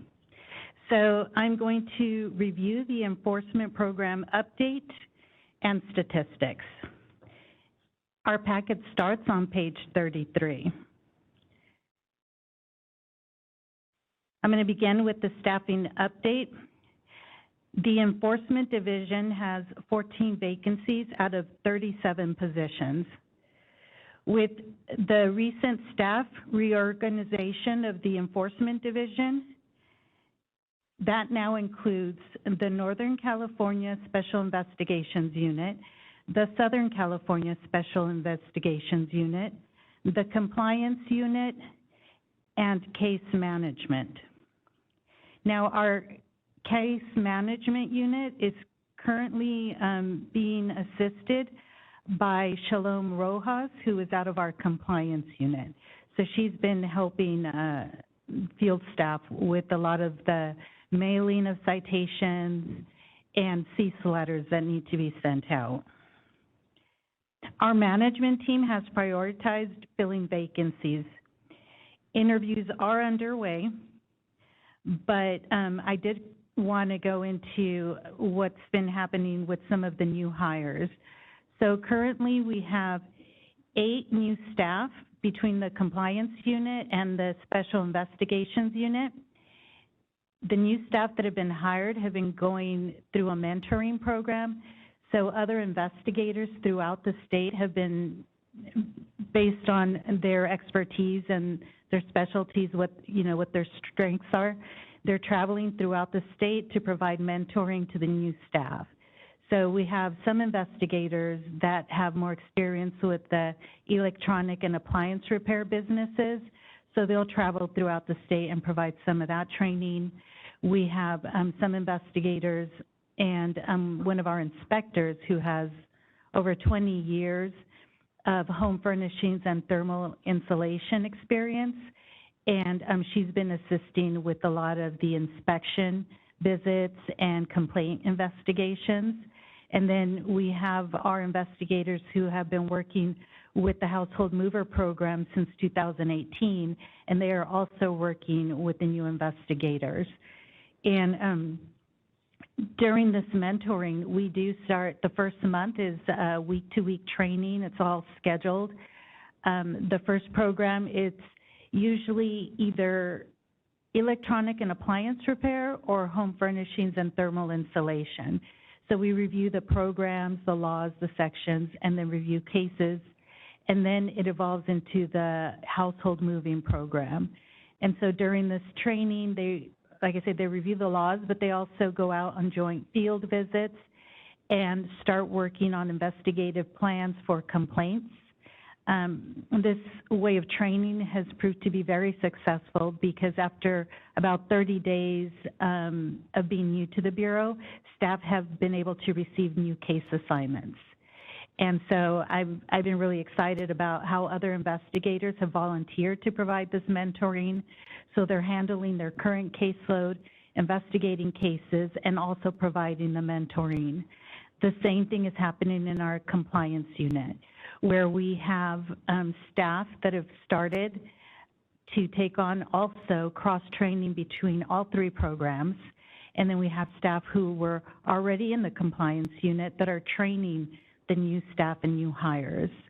Our compliance unit manager, Shelby Nordman, has also taken on writing and drafting a lot of the procedures so that when the new staff come on board, they have procedures that they can follow that goes along with the training that they're going through.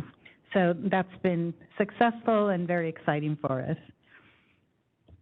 Next, I'm going to move on to explain a little bit more about our format and the way everything's presented because it's different from past advisory councils.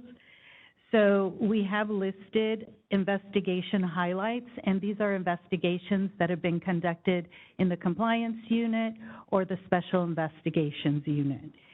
And I'm going to start by talking about one of the first topics, which we're very excited about, and these are referrals to the Attorney General's office. So since January of 2023, we have referred 4 cases to the Attorney General's office. One case was an electronic and appliance repair case. Another was a home furnishings and thermal insulation, and 2 of those referrals were household mover cases. These cases were referred to the Attorney General's office seeking administrative action and injunctive relief. We've also listed other highlights, which include some of the examples we have working with the California Department of Industrial Relations, the district attorney offices, and how we've been using our memorandum of agreement with the Federal Motor Carrier and Safety Administration. Then I move on to page 34. At the top of page 34, we talk about our Kern County sting operation. This was a one-day sting where we worked with the Kern County District Attorney's Office, the Department of Insurance, and Department of Consumer Affairs Division of Investigations. In that one-day operation, we were able to build and refer 8 criminal cases for unlicensed household movers and businesses without workers' compensation insurance. 2 of those movers were movers that we had experience receiving various complaints against, and 2 of the movers were previously licensed and were no longer licensed at the time of the sting. As we continue through page 34 and 35, we also highlight some consumer assistance that the Enforcement Division was able to provide to consumers, and then also business assistance that we provided during the course of our investigations. And like I said, it goes through page 35. And now if we move on to page 36, we provide information on the complaint intake statistics. Now, all complaints received are processed and triaged by our compliance unit. And this table shows the complaints received, the complaints closed without investigations, and these are cases of that are non-jurisdictional. So we receive complaints for cases that are non-jurisdictional, and for each one of these complaints, we send a letter to the complainant giving them options for remedies. So we may not have jurisdiction, but our compliance unit manager has put a list together of resources available to the public. So like I said, it might not be our jurisdiction, but we can still help them by giving them resources. Also, we list the number of referred investigation cases for either desk investigation or field investigation. And as I speak, you'll see I'll go back and forth. So basically the compliance unit handles desk investigations and the special investigations unit handles field investigations. And that chart goes through the end of page 36. So moving on to page 37, we provide the information for desk investigations, and like I mentioned, these are conducted by the compliance unit. These include electronic and appliance repair investigations, home furnishings and thermal insulation investigations, and also mediation of these complaints. We provide narrative information that we had not provided before, just as information to the council, that the compliance unit also investigates and writes citations for lab testing results in failures. So when there's a failure for those, some of those lab failures, citations are written by the compliance unit. The compliance unit also investigates criminal backgrounds and subsequent arrest investigations. And then below, well, kind of in the middle of the page, we list the desk investigations. Then moving on to the bottom of page 37, we start to explain the narrative for the special investigations unit, which are field investigations. Now, these are the more egregious complaints. Unlicensed investigations, we also investigate renewal delinquencies. So these are investigations against businesses who've failed to renew their license, permits, or registrations. And another part of what the Special Investigations Unit does is they go into the field and collect those samples for laboratory testing. Then we can move on to page 38. At the top of page 38 is the chart providing the numbers for the field investigations. And that chart is followed by the narrative information providing the numbers for the citations issued and the amount, and that goes through page 38.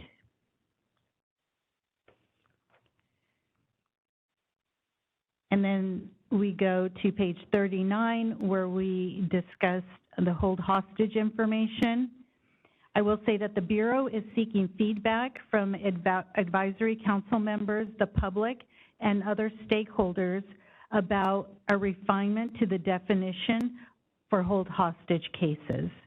So currently we have two versions of what hold hostage cases are. The Bureau has the hold hostage definition as the mover. It's a mover who has full supervision and control of the consumer's goods, and after taking possession, the mover demands additional payment outside of the agreed upon contracted price as a condition of releasing the consumer goods, and the demand for additional payment is not permissible by law. The Federal Motor Carrier and Safety Administration provides their definition under the Hostage Household Goods Shipment Statute. It reads that a hostage household goods shipment is defined by the statute as the knowing and willful failure in violation of a contract to deliver to or unload at the destination of a shipment for which charges have been estimated by the motor carrier providing transportation and for which the shipper, which is the customer, has tendered payment. And below that information, we also provide a chart with information about our hold hostage cases verified and total recoveries. Does the council have any questions? This is Steve Whiteycamp. I have some questions and some statements on this. Yes. Thank you. So Alda, first of all, congratulations, page 34, 33, 34, and 35 are, I completely can understand that. And even the first sentence, it makes me understand that we didn't ask the right question when we were talking with Kelly about administration, because I think we were focused on a term of art or a specific classification of employee of special investigators. I think most of us, or me specifically, was wondering how many vacancies in the enforcement division, and potentially it was our fault for misstating what we were looking for. When you tell us there's 14 vacancies, I completely understand that. So thank you for that. I want to compliment your group on the proactive stings. I think that's terrific. But I want to say on pages 36, 37 through 39, I have difficulty with these tables. I really do. For some reason, I can't make any sense of accountability of outcome on these. I see that, things are received, things are closed, things are moved over for field investigations, but there's no linkage for me. I can't see this, and I know maybe that's not possible here, but I would really like to have a better understanding of what that all entails. And finally, I have to say, I disagree with the Bureau's definition of household good hostage shipments, and I know that I've sent my opinion on that to you before. I just want to, anytime it's discussed here for the record, I think it's far too narrow a definition. I think the hostage shipments has to be broader than just the retention of custody, because the majority of these bad actors don't have physical assets. So they are still scamming people, still demanding additional money, hostage situations, once they've transferred custody of those shipments to public storage or to commercial warehouses, but they're doing it in their name, not in the name of the customer. So it's still an issue that it's a hostage shipment. So correct. It needs broader definition. Wait, Steve, so let's take your items one at a time, because we can do both today. So Alda, do you want to speak to outcome first? Yes, so when it comes to outcome, yes, you're correct. That information is not on the chart. And, right now we're in the process of, or actually we're going to begin to develop with the BISMOD an enforcement program that will be able to capture some of the information.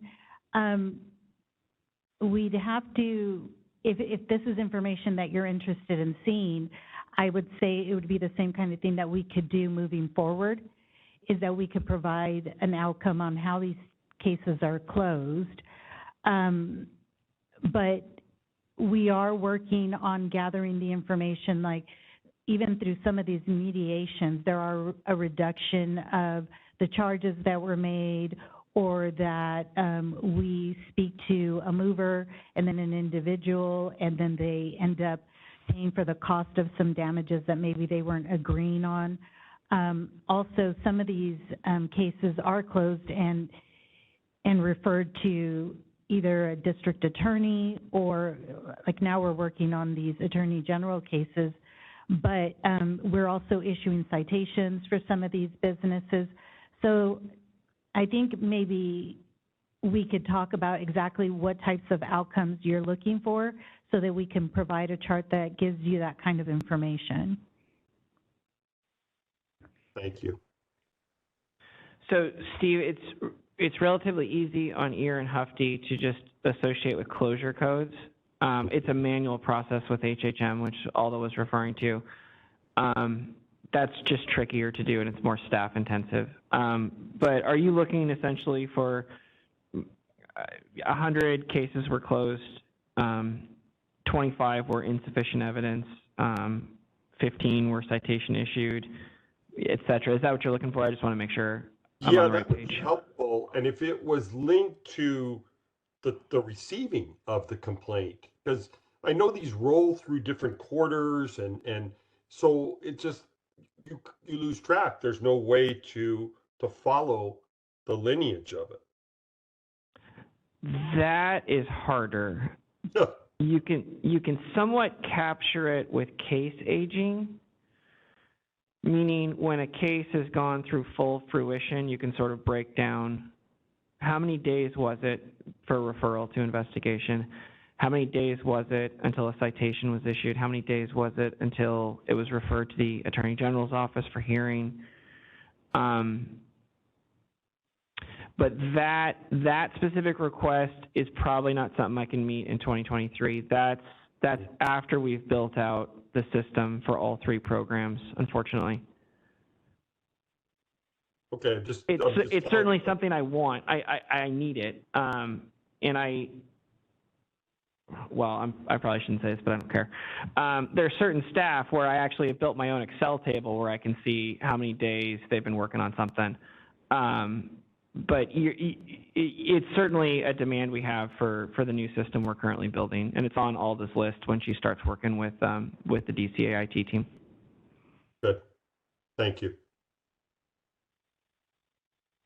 As far as your second question regarding the hold hostage definition, so yes, I agree with you that there are different examples of what happens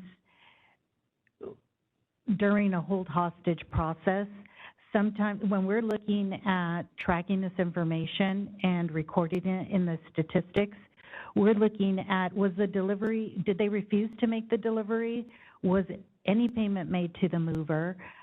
Where the load is, and you're right, sometimes the load is with the driver that has, stopped communicating with the moving company and the consumer.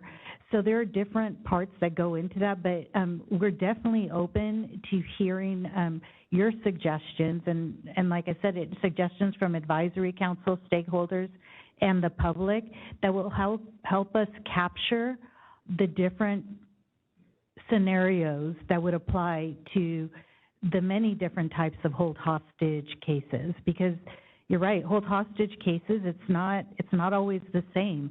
Sometimes the 7 days hasn't, that they've said they're going to deliver within a certain amount of days hasn't passed, and the consumer already knows this mover is not delivering our items.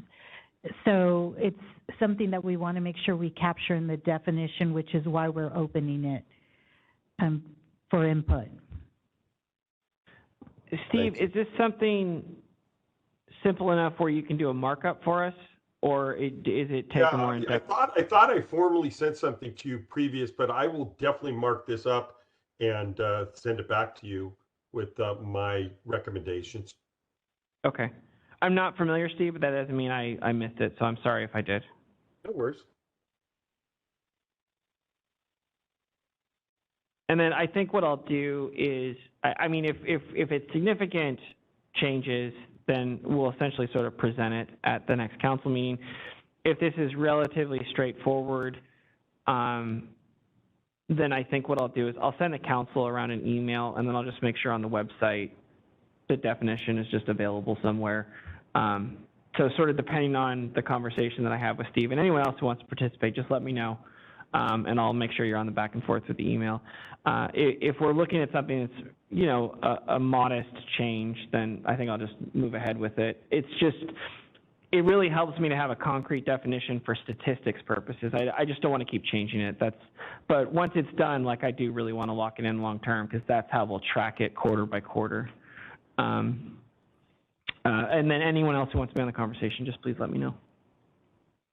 And final comment for Alda, I really appreciate your efforts and the group's efforts. My comments about the charts have nothing to do with what I think you guys are doing and attempting to do. And I'm really proud of proactive efforts that you guys are taking. Thank you. Thank you. I do have a quick enforcement question. Under field investigations, you had mentioned that part of the special investigators are out there for delinquencies and licensing, or people that haven't renewed, or practicing under unlicensed. How are we measuring that? Is there a measurement that we can do of people that are marketing these types of services that aren't licensed, as opposed to just policing the once compliant population? Is there? I'm sure there's a handful of people that have never gotten licensed that are maybe even operating in good faith and doing the right thing, but that's an income to us that we're not receiving. Although, why don't you speak about sweeps? Okay, so we do conduct sweep operations. And so what we do during those operations is we target a specific area where, let's say we pick a county or a city, depending on how large the area is, and we will search online. We will look, mostly it's online, but just through Facebook, through Google, and we find the different ways that businesses are operating. And so then we put a list of businesses together, and then we go through that list and determine which ones of those businesses have never been licensed before, and so they fit into a certain category of our investigation. And then we have businesses who have operated with our registration or license or permit and are stop paying their fees. And so we put those into a different category. When we address businesses that have never been licensed before, our priority is providing outreach to those businesses, because you're right, they might not know who we are or that they needed our license. So we provide outreach and education to them, an opportunity to submit an application, and that's what our goal is, to gain compliance. Awesome. And but those businesses that have stopped paying their fees, we're obviously going to address in a different matter, because they have knowledge. They know that they're supposed to be licensed and they're not. No, for sure. It's just one of the things, should we be measuring it? And it sounds like we already are, so it's perfect. Yeah. Thank you very much. Thank you. And now just a fun anecdotal story, because it goes along these lines. Claire and I were both in Palm Desert, thanks to Mr. Weidecamp, for their annual CMSA convention.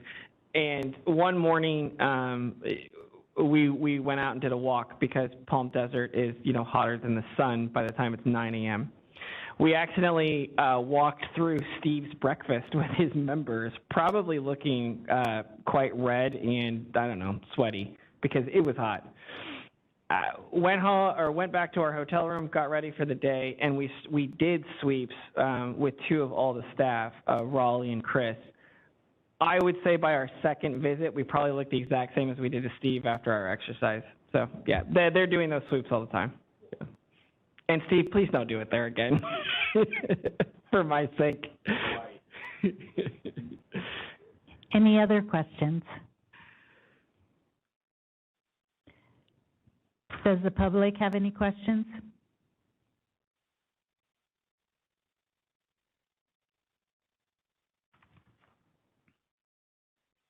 This is the moderator, and at the direction of the council, I have opened up the Q&A feature for public comment. Members of the public, if you would like to make a comment on this item, please click the Q&A icon located at the bottom right-hand corner of your WebEx screen, or use the raise hand function. And audio-only participants may raise their hand by pressing *3 on their device. I'll go ahead and pause a moment to allow the public time to access these features and submit their requests.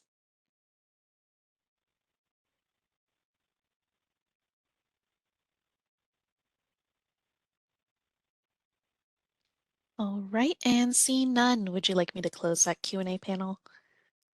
Yes, please. Thank you for your time. Thank you so much, Alda. And then last but not least, before we take a 10-minute break, Steve just got done complimenting Alda, and now I'm going to rain on the parade.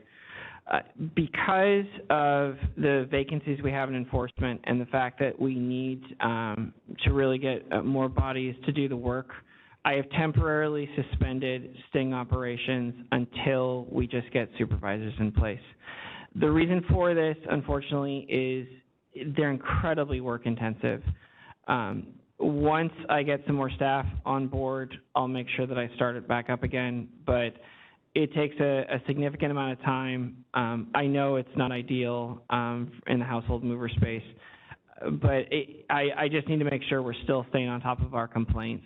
But I did want to announce that. I wanted to make sure the council had an opportunity. That is a decision of mine. That's not a decision of enforcement. And it's essentially, I'm sort of just curtailing their work so that complaints still take top priority. And once we get some more bodies, I will resume the stings, and I'll make sure I keep the council posted. But with that, I at least wanted to make the announcement in this room, put myself on Front Street, and then see if the council had any comment. So I'll just ask, I have a feeling Steve will talk in a moment, but I'll ask the council members here in the room if they have any comment. Okay, those online. Let's get hiring then. Amen to that, Steve. So I will keep you posted, and the sooner I can get started again, the better. Absolutely. Any additional comment? All right, Sarah, would you mind just opening that up to public comment as well? Then we'll take a break after. All right, this is the moderator, and at the direction of the council, I have opened up the Q&A feature for public comment. Members of the public, if you would like to make a comment on this item, please click the Q&A icon located at the bottom right-hand corner of your WebEx screen, or use the raise hand function. And audio-only participants may raise their hand by pressing *3 on their device. I'll pause a moment to allow the public time to access these features and submit their requests.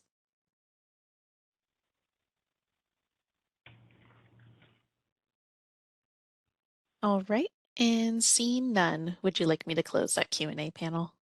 Yes, thank you so much, Sarah. All right, my watch shows 11:59, so let's take a break until 12:10, and then we'll get started on item 7 at 12:10. Thank you, everyone.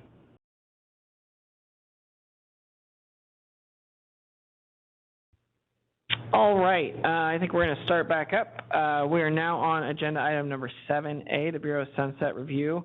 And SB 814 Roth. I'm going to apologize to the council in advance. You're going to hear me talking for a very long time. This is why hiring our new legislative and regulatory person is going to be my highest priority, so that I don't have to do this item in October. You'll actually be talking to someone new by then. But if everyone can turn to page 42 in their packet, I just want to provide a brief update on the Bureau Sunset Bill, which is, again, SB 814. The bill in your packet is the current version, the May 18th amended version. At the moment, it contains just a couple of the provisions we were seeking, one of which is a reauthorization for 4 years until 2028, as well as a removal of the household mover financial requirements when you're applying. The other provisions I expect to see fairly soon. I had some back and forth with Legislative Council earlier this week on a few provisions. And so I will essentially let the council know when a new version is in print. I may specifically bug Steve if I have an RN on anything to do with limited liability companies for household movers. They had some questions on that, so I had some back and forth with council, but I just want to make sure when I get an RN that language looks right.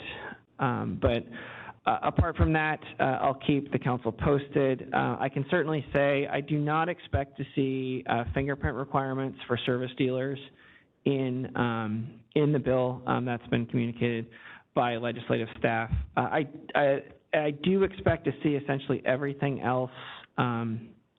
I think the only other thing that it's an unknown would be the withhold from sale revisions to the home furnishings and thermal insulation. We haven't had a very long substantive conversation on that one yet. I don't expect to see that in the incoming amendments, and so stay tuned on that particular issue. But outside of that, the bill is currently in the Assembly. It's referred to Business and Professions Committee, which is the only policy committee it's referred to, but a hearing date hasn't been set yet. So with that, I will open it up to questions from the council. First in the room.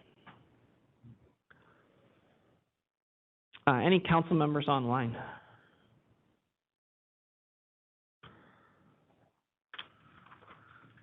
Okay, moving on, I'll go to agenda, oh, I'm sorry. Sarah, would you mind opening item 7A to public comment, please? This is the moderator, and at the direction of the council, I've opened up the Q&A feature for public comment. Members of the public, if you would like to make a comment on this item, please click the Q&A icon located at the bottom right-hand corner of your WebEx screen, or use the raise hand function. And audio-only participants may raise their hand by pressing *3 on their device. I'll pause a moment to allow the public time to access these features and submit their requests. All right, and seeing none, would you like me to close that Q&A panel? Yes, thank you. Yeah. Actually, Bert has a question. Yeah, I'm just looking at the current vision of the bill, where the Bureau of Electronic Repair and Appliance is going to do 2 spot check inspections a year on page 42. Yes. 18,000, almost 18,000 licensees. Yes. Good luck. I think we'll be fine. So just as an FYI, Bert was mentioning the spot check requirement in the bill. I would consider, it's been so long since I've been in the legislative world. I can't remember the term we would call for that. I would consider that a non-substantive change to the act. It is an obligation, but just under current Bureau operations, we meet it by the second week of each year. So I don't have any concerns. You're correct that it was in there. They may even take it out. I don't know. I can ask them about it. The term I would call it is placeholder language. Early in the bill, when the bill was first introduced, they usually try to pick a few sections and make an amendment to it. And that doesn't have a consequence because we already conduct those spot check investigations on a weekly basis. But aren't they requiring you to do 2 spot checks for each dealer? No. I'm sorry, they're not requiring 2 spot checks for each dealer. They're requiring 2 spot checks, full stop, a year, and we do hundreds. So yeah, sorry about that. Any additional questions? Okay. All right, we will move on to agenda item 7B, our CPS fee study. Because of the size of the study, we didn't put it in the packet. For those online accessing this, there's just a second link you can see below the materials packet that just says fee study. You can click on that. The contents include a cover letter, which is essentially Bureau staff's brief summary of what you can find in this sizable document. The fee study was contracted as part of a legislative obligation, but we looped it into our sunset review process. And the study recommends sizable fee increases for EAR and HUFTE. But as I sort of earlier referenced, but only in a bit vaguely, was that the Bureau is seeking some modest fee increases for EAR and HUFTE. And in a minute, I'll kind of give you the specifics of what those are that we're seeking in the legislation, and you'll probably see it in the coming weeks. The reason for that was a specific finding that was in the fee study, essentially proving what we anecdotally knew to be true, which was at any given time, most of our staff outside of lab is putting in a lot of work for household movers at the moment because it's in the implementation phase. And anything that's in the implementation phase is going to take time and resources out of everyone's workload. And what we identified is essentially several individuals who are essentially budgeted for EAR HUFTE are putting in work for HHM. And so in turn, they're essentially owed from the HHM fund. Reconciliation, when it comes to things like this, reconciliation being an activity where you try to square up accounts, is exceedingly difficult when you're talking about human beings who are doing multiple things or using vehicles for multiple locations throughout a day. And actually, I see that, Steve, I'll call on you in just a minute. So what we're seeking here is essentially fund consolidation with audits to assess how much time any individual staffer is spending. A great example is I'm paid out of the home furnishings and thermal insulation account. on any given day, I'm certainly doing HUFD work, but I'm also doing EAR work. I'm also doing HHM work. And so it just gets incredibly complicated when you try to dissect 60 different people and what they're doing on a daily basis. And so fund consolidation seems to be the most efficient way with an audit from time to time where we're trying to evaluate how much time and resources everyone's devoting to the various practice acts. I will pause there for Steve's hand. Thank you, Justin. There's a couple of things. First of all, I'm going to have a lot of comments on this booklet here, but that does not really affect my opinion or my support of the consolidation of the funds. I'm still supportive of that as far as the sunset review. My first question, though, is how much did we pay for this study? I'm going to get it a little wrong, but around $89,000. And I'll have to keep some comments to myself today, Steve, but I want to say it was around $89,000. Okay. So first off, I would say that I'm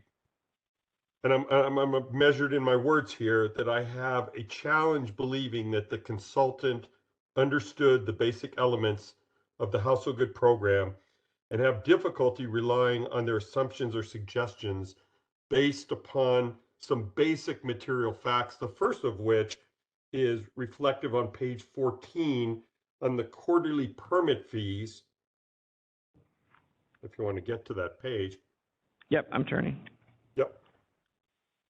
I mean, the tables are great. I probably would got a B plus on these tables on a term paper in school. So, but on the quarterly permit fees, they state, and they stated several times, it's not just a typo here, they've stated several times throughout this document that it is 0.1% of gross operating revenue, in addition to 0.7% for movers subject to the tariff, or 0.1% for movers not subject to tariff.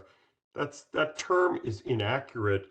It's for moves, not for movers, and it's not just a small error, because almost everyone who has a permit in the program does both permitted and non-permitted work.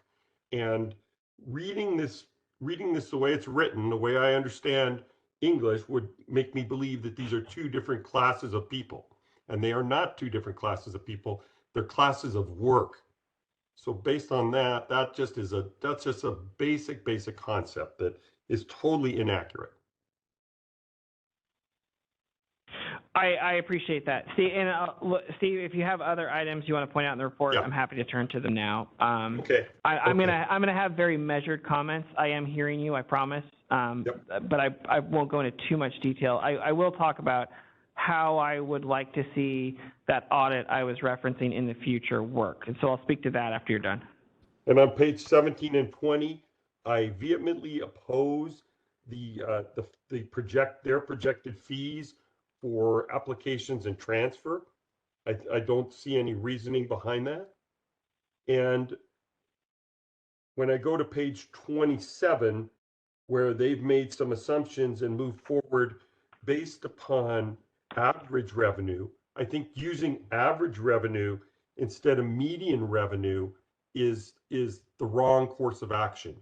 That we have people at both ends of the scale in our permitted universe, and very few people would fall in the average category. So I think if you use the median, that number would drop. Got it. Then as I get to page 41, I say that the projections are based on two of the most dynamic years in our industry's history. And I think it's kind of foolish to assume that that those revenues are going to carry on into the future based upon the anomaly of June 2020 to July 22, when we had the longest period of House So Good moving peak season in history. I actually agree with you there, Steve, which is why you haven't seen a rulemaking yet for me to reduce the fees. I'm curious to see how revenues look after we close out this fiscal year, and then we'll probably have a more detailed conversation about whether or not I need to do a temporary rulemaking to reduce what we collect. But I agree with you, which is why I haven't done it yet, just as an FYI. Please continue. The rest of it is just some references to tables, and I just found the report lacking. Okay. Before I sort of respond, are there other council members with any comments, anything you'd like to point out in the report, just before I proceed? Justin, Tom Keepers here online. Appreciate the report and getting our hands on it. I know all of us are really eager to take a look at it. I had a question about methodology, and curious what your perspective is. It almost, can you give us a sense for how much the financial projections play into the fee recommendation versus, kind of the quote, work time studies part of it, work time allocation? I would say I don't want to speak for the vendor. I would say the projection of revenue doesn't play into it so much as I think the surveys that they did with staff play into it. But let me give you an example of why in the future, I'm choosing my words carefully, I'm sorry everyone, why in the future I would probably have a different approach to this. When I started at the Bureau, what enforcement was doing on a day-to-day basis is considerably different than what enforcement is doing on a day-to-day basis now. And that's mainly just due to the fact that I've sort of reprioritized things. I certainly have a huge emphasis on complaints. The number one thing that enforcement staff hear from me is, if you've got 18 complaints on somebody, I want to make sure you're doing everything you possibly can not to have 19. There's a lot of that. And so if you survey staff at a particular point in time, before I got here and after I got here, you got a very different result in what the answer was. And I think that greatly affects what's recommended here. I think also because the Bureau was in a huge state of transition when I got here, and it still is, admittedly, still very much is in a huge state of transition. I think it would be hard to do an audit even now. I certainly would like to do one in, I would say, roughly 2 years. And just to sort of expand on what that audit would be, and if I'm not answering your question, Tom, just sort of wave your hand and I'll stop talking. But what that audit would be is essentially probably an entity within DCA who sort of knows how we function. We sort of share the same nomenclature. I certainly think budgets would be a part of it. But there'd be other entities outside of the Bureau itself. And we would pick a few weeks within the year and analyze sort of what everyone's doing in detail. I'll get a gut reaction from my counsel to my right here. Well, essentially, everyone would be doing billables for a couple of weeks. We'd actually be dividing everyone up in 6-minute increments of their time to get a better sense of sort of what's happening on a day-to-day basis, where our time is going. We would do a similar review of contracts, of actual allocations of equipment, things of that nature. We'd be looking at our rent, what's devoted on these various things. And the entire effort would really circle around making sure I'm charging these various license types appropriately. So this effort would essentially result in an allocation of the Bureau spends X dollars a year running operations. 20% of that should be EAR, 30% of that should be HUFT, et cetera. I've already lost my math, so I guess that's 50. 50% should be household movers. And then based on that finding, and again, not one particular moment in time, but probably somewhere between 3 and 4 moments in time every few years, we would essentially make an analysis and see what we needed to adjust. And we would do that through the regulatory process, unless we actually had to seek a fee increase that is not authorized by statute. And some fees would go up, some fees would go down, and then we'd continue operations until another future date. But I think because of the fact that the Bureau is seeking fund consolidation, and because at any given time, we really are working in very different areas of industry, I think a periodic audit is really the only solution that I have to make sure we're appropriately charging everyone what we should be. I hope that wasn't too long of an answer, Tom. Does that answer your question? Yes, you did answer my question. I appreciate that. I do support the idea of periodic audits to get at time allocation. That's a common occurrence, and I would say in private industry where you have internal allocations, for example, by product lines, where IT has to say, well, where are we spending all our time, or dividing it up, and that's done probably every year or two. So that's good to hear.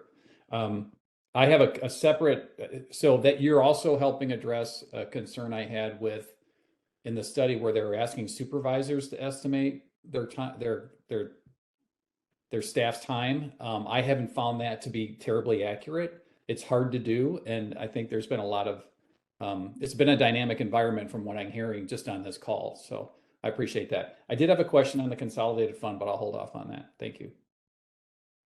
Okay. So what I can do is I'll briefly summarize what fees I am seeking for the council. But just before I do, any questions on these particular points from the council? Okay. The fees that the significant fee changes are sort of twofold. In the Hufty and EAR space, there's one fee if you're a combined service dealer or what I would call a combined retailer. And that's where you're going to see the most significant fee increase. So if you're just a furniture retailer or if you're just a bedding retailer, right now you're paying, and we're actually going to start charging people annually, so I'm just going to give you annual numbers as opposed to the biennial. We just want to put everyone on a one-year track, just for simplicity's sake. We're noticing, especially in the Hufty space, that I think we've already referenced in our sunset report, the fact that they have to do it every 2 years, they get forgetful because it's sort of problematic to sort of calendar that. So we just want everyone to go on an annual track. So if I'm just a furniture or just a bedding retailer, right now I'm paying $140, and I'm proposing that they pay $300. Now, if they're combined, what happens is the change is $20. It's $20 a year. And the reason for that is whether you sell one or the other, I sort of spend just as much time with you in the licensing system. I spend just as much time with you in the enforcement space, et cetera, regardless of the fact that you're selling just one or the other. And so we're trying to just make that across the board. You're a retailer. I'm not really placing any value on whether you sell both or just one. They're both in our jurisdiction. We're going to charge you that way. And then the exact same in the service dealer space. Whether you're appliance only, electronic only, or you're both, we're just going to treat you all the same. You're a service dealer. Any questions on that before I proceed? So that's sort of one. So the most significant fee increases you're going to see out there are for retailers who are just one or the other, or service dealers who are just one or the other. The other significant fee increase, I'm charging the wazoo out of Tom and Tom's members. And I'm doing it for good reason, I promise. Service contract administrators, through their initial application process and their renewals, they take a lot of time. And it's no fault of their own. The Bureau is doing significant reviews of service contracts. We have an administrator right now. I'm going to look to Jacqueline. I want to say we're currently in the process of reviewing 80 new contracts. We're trying to turn that around in a couple weeks. But I mean, that's a significant workload. And so that's why you're seeing a fee increase for the service contract administrators. And I'm happy to talk about any of that. When it comes to household movers, that fund is incredibly healthy. We are not seeking any change in the application or in the quarterly file. I always want to call them renewals, Steve. In the quarterly filings at this time, I think until I can stand up here and artfully tell you we are done with the implementation phase of household movers, and now we are just a strict regulator, and we're just making sort of improvements like any regulator would. It's hard for me to assess what those fees should be. So essentially, it's just too soon to make any sort of adjustments. I also think just due to the economy, we're going to see a revenue decrease, which I think Steve also alluded to. The only changes you're really going to see across the board, whether you're a household mover, or you're in Erie, you're in Hufty, if you're doing a name change, we're going to charge you $110. And that's because there is some workload associated with doing a name change to make sure it's consistent, we don't have problems. And then return check fee. It's just going to be whatever the cost is currently for the department to deal with return checks. So that's what we're seeking right now in the legislature. So whether it's $50 or $100, it's whatever the bank charges us, we're charging you. We're just passing it through. And one I missed for Hufty, anytime we are dealing with compliance, we're going to bill people for costs. So what that means is if you did a TV 117 and you had a fail, cost could be a couple of $100s that I may be seeking in an enforcement action. If you have a mattress fail, you're talking about a couple thousand because that's a large scale. There are certain thermal insulation tests that I'm going to get the number wrong, but it's somewhere between $8,000 and $12,000 to do certain tests for thermal insulation, like for the corner of a wall. I forget that NIST test. And whatever the cost is to make sure you're complying with that, if you are failed, we're going to bill you for it. And we'll have invoices to bill you for it, but it's whatever the actual cost is as opposed to a cap. Any questions about any of that or anything else when it comes to the fee study for the council in the room? Any questions from council online? Yes, I have a question, Justin. You said, and I appreciate, thank you very much for the statement about no fee increases this year for household moving, but maybe I'm unclear on one point. I thought that you were talking about breaking out the testing and the live scan fees for applications. You're absolutely right. Okay. I'm sorry. So I haven't seen the language in the bill yet, but I am talking about that. So you're right, and I misspoke. My apologies, everyone. When an applicant is essentially applying for the Bureau, I'm seeking that the relationship with our exam vendor, which currently is PSI Exams, they just pay them directly. And we wouldn't, we essentially wouldn't charge, well, that cost wouldn't come to us and then we would pay the vendor. So by virtue of that, because I'm not changing the application fee, I essentially just started making more money on the application fee. So that would be an increased cost to applicants.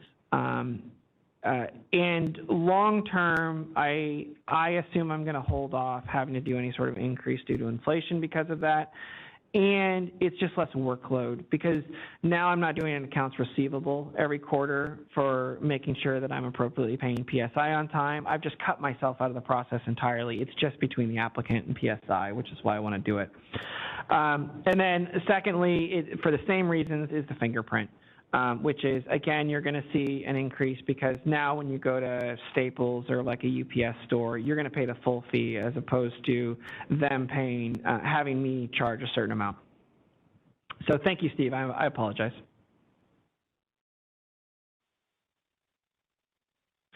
Any additional questions from or comments from council members online? Yeah, Justin, hey, Tom Keepers here. Just a quick question. The consolidated fund, the fees, and some other, the new fee levels and some other items are not currently in the bill. I might have missed it, but what are the prospects or what are the plans and timing then as it relates to the fees and the consolidated fund? Oh, got it. I expect, so again, I'm making some guesses here, Tom, and when the bill actually gets amended, I'll send an email to the council explaining sort of what you can find in the bill. But I would expect in the next set of amendments to 814, you will see the fee changes. And I would expect those to be in the coming weeks just because it'll likely get scheduled for hearing sometime in July. I'm trying to remember, Steve may know off the top of his head, Policy Committee usually needs to be about 2/3 of the way through their docket by the time the legislature goes on recess. So I would expect to see this in Policy Committee sometime in July. Steve, what would you say? Is that about right? Yeah, that sounds fair.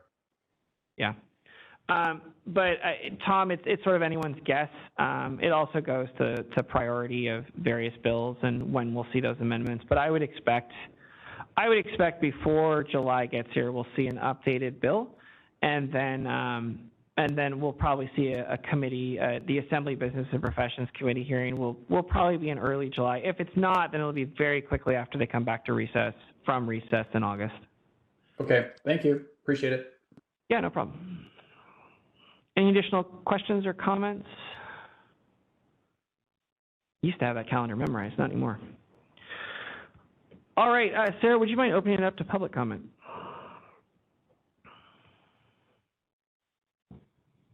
This is the moderator, and at the direction of the council, I have opened up the Q&A feature for public comment. Members of the public, if you would like to make a comment on this item, please click the Q&A icon located at the bottom right-hand corner of your WebEx screen, or use the raise hand function.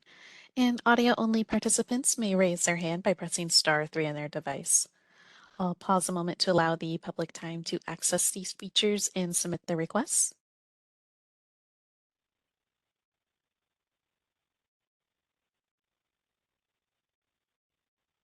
All right, and seeing none, would you like me to close that Q&A panel? Yes, thank you so much, Sarah. All right, we will move on to agenda item 7C. And actually, I'm just going to put a wrench in the works. And I think it's more appropriate for me to speak about item 7C and 7D at the same time. If Michael starts waving at me over on the right, then I'll take them separate. But I'll make sure there's public comment. You can comment on either item. But it's essentially going to be the same story, which is putting me on Front Street. When it comes to the household mover enforcement regulation, I think we're about 80% there. Legal is happy with the language that Yafana Lamar drafted. I would say the initial statement of reasons, which is sort of, in the regulatory world, it's explaining your work, why you did what you did. I would say that that's about 80% complete. Really what's waiting is the financial analysis, which is fairly straightforward in this particular regulation package. And honestly, it's a matter of bandwidth. At the moment, you are looking at your current regulatory analyst until I hire someone to be our legislative and regulatory person. And there's just very little time I get to devote to making sure that this rulemaking gets done. It is hands down the most important rulemaking to me, and I certainly want to get it done quickly. It's just a matter of bandwidth. So it is a priority for me to hire a legislative and regulatory person. And I think I'll be able to get this package out. I think I'll be able to get this package to the Budget's office for their review by mid-July. But again, that's just based on my workload and what I can sort of get done in a day.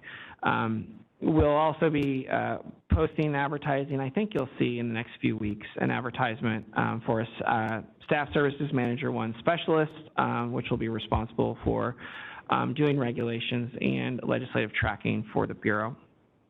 And this sort of just feeds into the household mover licensing regulation, which is 7D. Again, we had a great initial meeting with industry last year. Unfortunately, I have not touched the regulation package yet. I have yet to really draft the substantive language based on that discussion so that I can have a better back and forth with industry over it. So I figured it'd be good to just sort of tell the council what my regulation priorities are. Number 1 is the household mover enforcement reg. Number 2 is the HUFTE law label. Number 3 is disciplinary guidelines for all 3 programs. They're grossly out of date and need to be updated for enforcement purposes. And then the fourth one is the household mover licensing regulation. I'm certainly welcome to comment. I didn't come to that list lightly. I certainly have made those priorities really thinking about operationally what we need before others. But I'm happy to open it to comment. First to the room. I'll open it to council online. Thank you, Justin. On household movers enforcement regulation update, I have nothing in my packet. Is there any materials that we should be reviewing on it? Correct me if I'm wrong, Steve. I think you've seen the proposed text. I didn't include anything on either item because legal has approved it. I'm really just working on the financial documents. I'm happy to provide you a courtesy copy, though, if you'd like. Yes, please. Okay, not a problem. Any other members of the council that'd like a copy? Again, they're in draft form at this point, but I'm happy to provide to anyone. Okay. Yeah, sorry, I didn't unmute quick enough. Tom Keeper's here. Feel free to send one through. Thank you. Okay, thanks, Tom.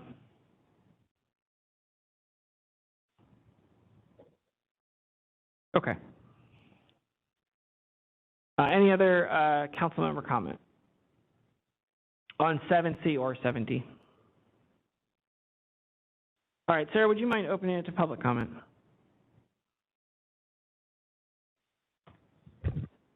So moderator, and at the direction of the council, I have opened up the Q&A feature for public comment.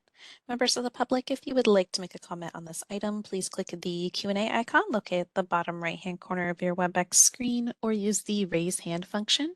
And audio-only participants may raise their hand by pressing *3 on their device. I'll go ahead and pause a moment to allow the public time to access these features and submit their requests.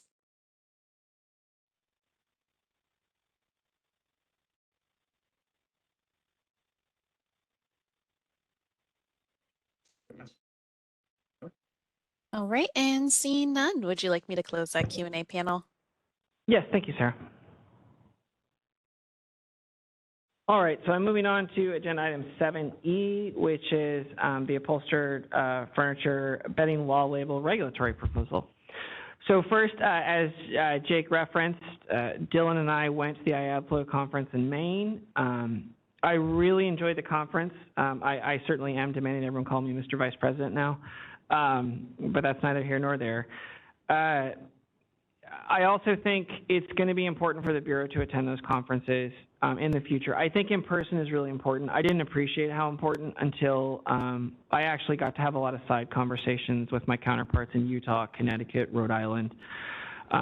So you will see that I'll be doing, either for me or for the laboratory manager, we'll do an out-of-state request for the conference next year in Virginia, and then the following year it will either be in Pasadena or San Diego in California. So I certainly welcome any council members interested in attending that one.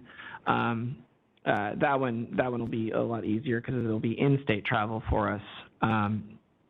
With that being said, there's quite a few items that came up. I was able to present our proposed law label language that you all reviewed in January, as well as in the fall of last year. No, in the fall of last year, you reviewed the language for the proposed law label. And I essentially created a discussion document for the council, which you'll see on page 61 and 63, where I have several questions for you. I'm essentially exploiting the fact that I don't have a regulations analyst right now. So if now is the time to make additional changes to this proposed rulemaking, if any should be made, while I'm essentially waiting to hire someone so that they can just quickly incorporate it, have it reviewed by legal, and then we can proceed with the rulemaking package. I think what I'll do is I'll just take this one item at a time with the council, but let me know if there's a different format you prefer.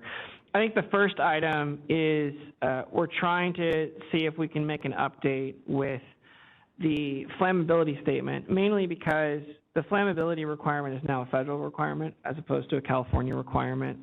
So we're just proposing to get rid of some verbiage on the label. We actually have a sample of what we would get rid of here on the label. Essentially, at this point, we're considering whether to just say this article meets flammability requirements of the United States or California, or just get rid of that entirely, meets flammability requirements of Technical Bulletin 117/2013. The next pieces of text are obviously required by current state laws. And then we may just get rid of the line and then just actually have the CPSC statement, which is required under federal law, also added to our label in our rulemaking. With that, that was a brief summary. I just wanted to see if council members had any concerns. We'll start with those in the room. I'm just curious because... I think you turned it off. Sorry, Don. I'm just curious. This is Don Lucas. So I'm just curious because your numbered items are in the form of the question, and I'm just wondering what the response was from the meeting. What I would say is, so I'll definitely do that when I go through each item. For this particular item, there wasn't a high degree of interest other than industry members. The way iAdFlow is broken up is the first day is for state members only. I didn't really receive a lot of comment at all. Industry was happy for getting rid of any verbiage just because it comes down to cost. I'm interested in getting rid of verbiage just because I want to make sure I'm just saying what's important for the consumer to know as opposed to needing to know extraneous information.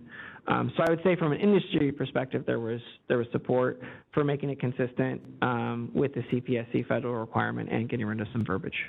Yeah, and I guess if I can jump ahead, I've got a lot of questions about some of the other things, but in a sense, I think they're too technical for here. So okay. How should I respond, or who should I discuss this with? To me in the lab. So okay. We can certainly set that up, Donald. Okay. Yeah. And then the other question is, because of the failures in the labeling mandate seem to be coming from overseas, how are you reaching out to them? Or are you? Because it seems like if we get the U.S. manufacturers in the States and everyone to agree, it seems like the big problem is getting the overseas manufacturers to comply. I think yes and no. So this somewhat goes to question number 3, which I think is going to be a hot button issue for industry in our discussion. I think to ensure more compliance with overseas manufacturers, holding online retailers to account to making sure that those labels are compliant probably solves that problem for you. I am making an assumption there, but I think I'm fairly spot on. I think if, again, the Wayfair, the Amazon, when they're selling it to you, if you've got to be able to see that information, I think you're going to have less of an issue. Because big retailers, whether it's, a brick and mortar or if it's an online retailer, they have a lot of pull. Like, their manufacturers will comply if they require it. Have you discussed that with them? No. But before we actually, I have had a conversation with the American Home Furnishings Alliance on item number 3. I'm getting ahead of myself, but I'll try to be brief. Before any reg takes effect, I can promise a couple of things. One, there will be extensive opportunity to informally comment with me and Bureau staff to see if we can work something out, or at least have something where there's going to be fewer formal comments when we get to the rulemaking phase of it. That's one. And 2, I'll make sure there's a phase-in. It won't be just something where randomly one day you have to comply with this. Like, there'll be an opportunity for industry to essentially adjust. Great. Yeah. Okay, thank you. Yeah. Anything else on item 1, though, before I proceed to number 2? Just a quick question. If you could get rid of the line, the bottom line under under the word development. In other words, the CPS statement. Yes, I'm sorry. I made it red. That's what I'm implying. Okay. Sorry. Yeah. Don't we have to have that specifically boxed in from the Consumer Product Safety Commission? I don't know their regulations. Or I don't believe that's true, but if I'm wrong, that's when Michael yells. Well, actually, one of Michael's colleagues, Alex, yells at me. I'll make sure if we take it away that that is compliant. And the CPSC will have opportunities to sort of give me comments on this rulemaking. They'll likely do it informally because it's pretty difficult for them to make a formal comment, but we'll have sort of staff talk about it. Okay. Yeah. And as far as this label goes, I'm in favor of making anything more simple. Okay. Next is a conversation that I've already started with both Pascal and Bert, so thank you both. It goes to essentially discretion for manufacturers to specify on a label various things that may be detachable from their product. So this Saturday, I promise the detachable cushions on my sofa. I know, Bert. Sofa. I'm going to say it till the day I die. The detachable cushions on my sofa will become a fort. But if it's clear that those detachable cushions essentially go with that product, they'd like it all on just one wall label. I don't know what specifically that will look like in sort of the examples we provide. And one other example would be like a decorative pillow that the manufacturer intends to sell. Can they put that on the law label if they intend to sell it with every single product? We've had some good initial conversations, but I essentially wanted to open it up here. The question that we're proposing is essentially, do we allow manufacturers to have more flexibility to put all of their items that they'd like to be offered for purchase on the law label, as opposed to require each of those decorative pillows to have its own law label because it's not clear necessarily that they would go with that product. So that's the question for the group. I'm happy to open it up to council members in the room first. And Pascal, I'll open it up to you, sir. I'm good. Yeah, I mean, we had the discussions. To me, it would make sense to have one article, right? So if the pillows are part of the sofa as one article, then separate law labels would not be required. Okay. If the, and this would be true too if, the manufacturer can provide different colors of the pillow, right? So, but the point here is that if the pillows are sold with the sofa, there would not be a need for a separate law label.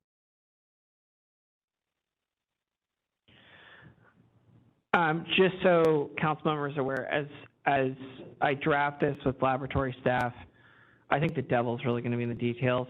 I think Pascal and Bert are going to we're going to have a bit of a back and forth. I'm happy to provide sort of drafts to anyone who's interested on the council. There was a couple of ways that we were both all three of us were trying to formulate in our conference call. So there's still a lot of refinement that's necessary here. It's essentially not ready for prime time, but I'm going to continue to work on it. Thank you for all the work on that. Just Bert Grimes, one quick comment. Yes, especially if the material is not altered. So if your sofa has polyester on it, you grab the pillow off the shelf, it's got polyester. Consumer can pick a different color. Won't make any difference. I do think that if it's a feathered pillow, you're going to have to label it separately, whether it goes sold with the sofa or without, because of the extra cost in the pillows. Yeah. Okay. All right, I will go on to item number 3. I think this is the big one. Again, I've had conversations with the American Home Furnishings Alliance. I had several conversations with industry members at the IABFLO conference. I'll be sort of doing an email chain, just sort of speaking to this issue as well as the law label in general. I've already got council members' emails on this. You can always unsubscribe with me if you're getting too many emails from me. But I'm adding quite a few industry members as well to essentially just a mailing list for updates on this. The state of Utah provided some guidance earlier this year, essentially requiring that in online sales, that law label needs to be made available. That was their reading of their existing requirements in Utah's law. It's a really interesting idea. And I'm interested in it personally, and so it's why I'm sort of opening this issue up, this can of worms, essentially, to consider, because I feel the law label is sort of important in 2 different phases, one of which is you sort of need that law label on your article in perpetuity, because at any time you may want to reference it for various reasons. But I also think at point of sale, it's important that you're able to inspect it. What it means to inspect it, I think, is open to debate and discussion. The American Home Furnishings Alliance provided comment to the state of Utah about one potential idea of maybe not having an image of the label, but having essentially the information that's on the label available online through a link. That's certainly an interesting idea. I'm happy to kick around. But I also appreciate the fact that this was surprising to industry when Utah sort of stated this. I am trying to go slowly, I'm trying to go methodical, and I want to make sure whatever I do right will actually practically work.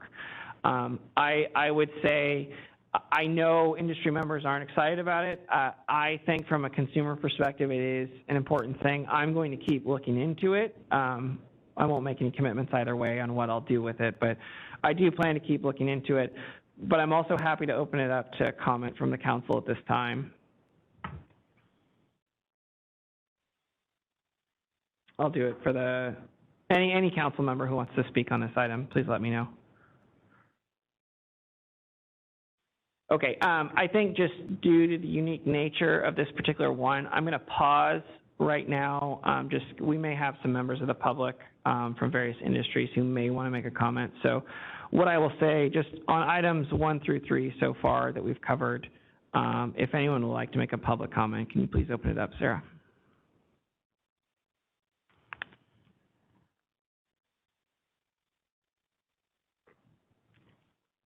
This is the moderator, and at the direction of the council, I have opened up the Q&A feature for public comment.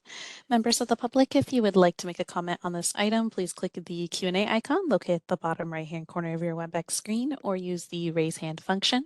And audio-only participants may raise their hand by pressing *3 on their device. I'll pause a moment to allow the public time to access these features and submit their requests.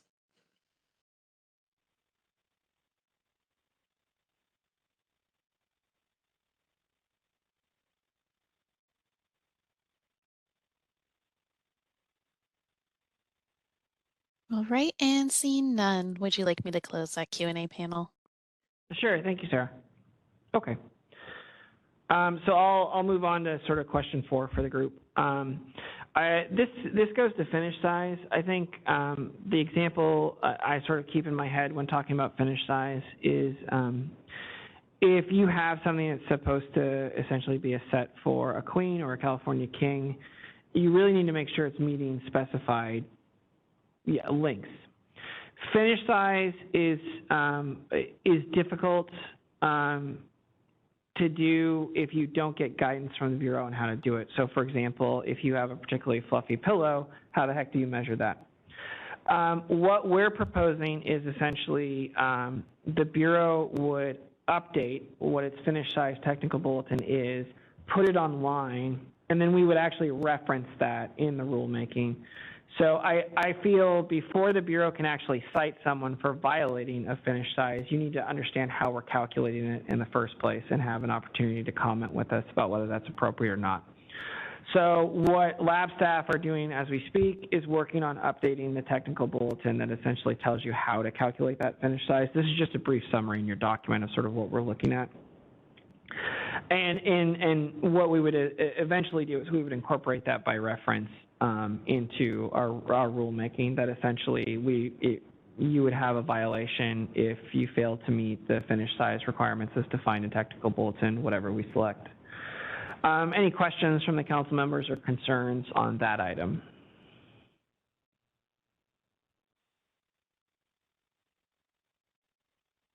Okay, moving to item number 5.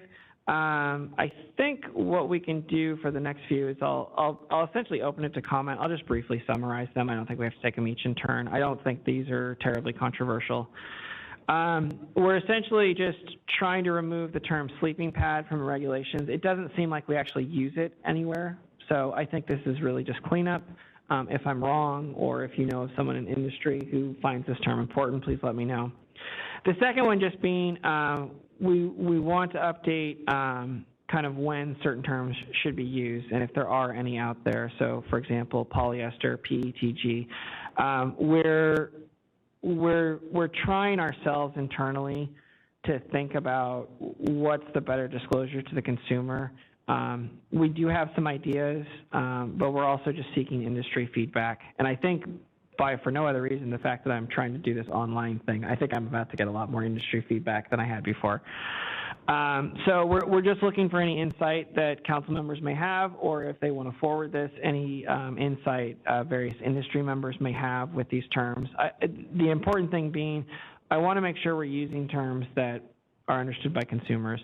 And then lastly, just should we allow outside of advertisements, any other information that a retailer would have to put in their other information section of the law label.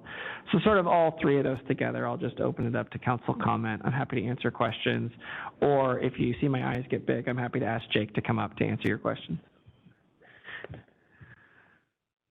Justin. So just a quick one on the, should the Bureau require the use of chemical names? That would be a detriment to the consumer, right. I think, easily. So, because part of the problem is, are you going to use the IUPAC name, and then you're really opening a can of worms. What do you think about plastics? That's another tough one. It's certainly better than, you know, PETG, which I actually had to look up myself. So, you know, but plastics is, you would have to define that too. Mm-hmm. So I just think you have to be careful, but keeping it, I think your point about making it accessible to the consumer is really important rather than making it extremely accurate and chemically correct. It's more important to let the consumer know in a way they can understand it. Okay.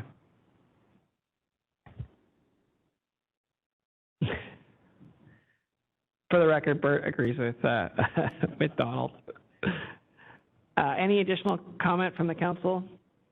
Even if you don't comment today, I still may bug you when we're trying to figure some stuff out. All right, with that, Sarah, I'll open it once again up just for any comment anyone has on item 7E to the public. Right, this is the moderator, and at the direction of the council, I have opened up the Q&A feature for public comment. Members of the public, if you would like to make a comment on this item, please click the Q&A icon located at the bottom right-hand corner of your WebEx screen, or use the raise hand function. And audio-only participants can raise their hand by pressing *3 on their device. I'll pause a moment to allow the public time to access these features and submit their requests.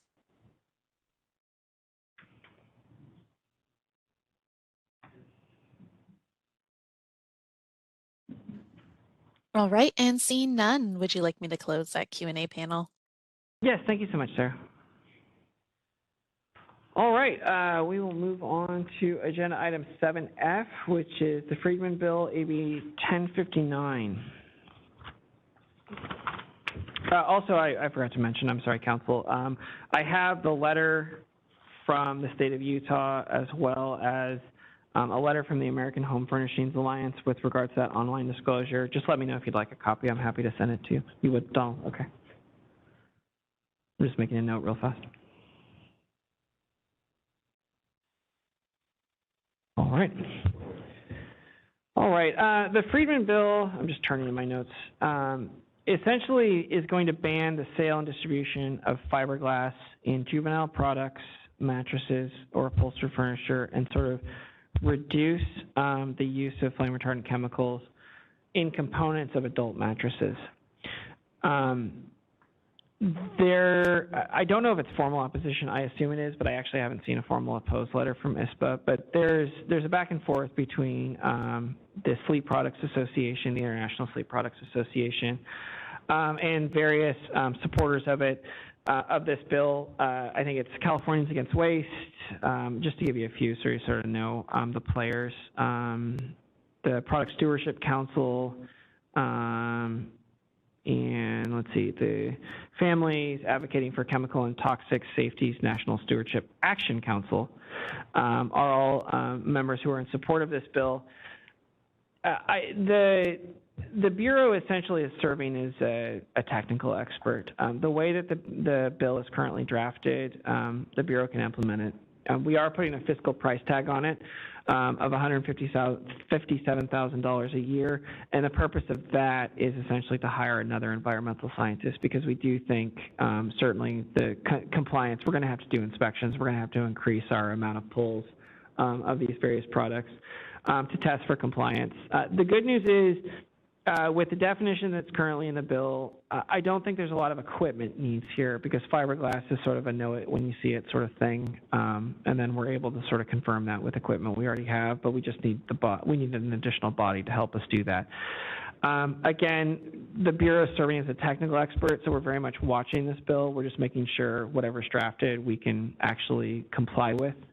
But I'm happy to open it to council comment, any questions, any concerns about how it works, what it looks like.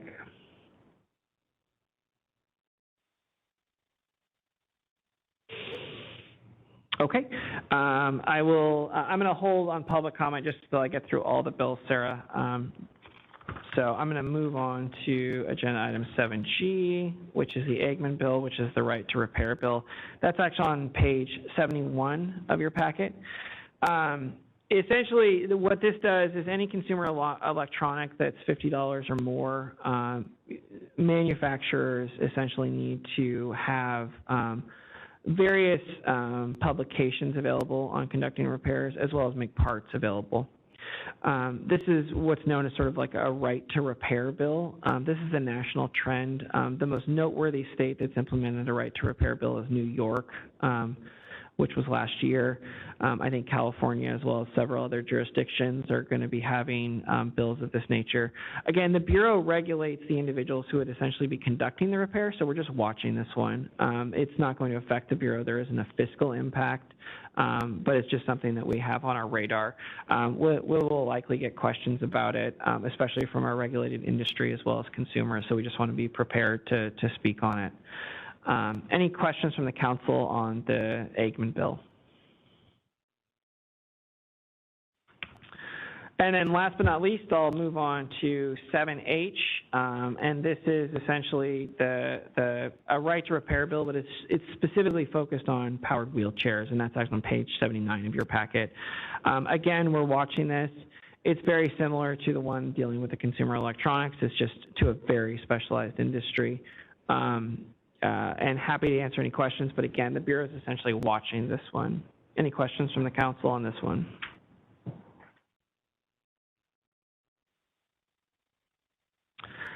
All right, so with that, Sarah, I'd like to open it up to public comment on items 7F, G, and H, please.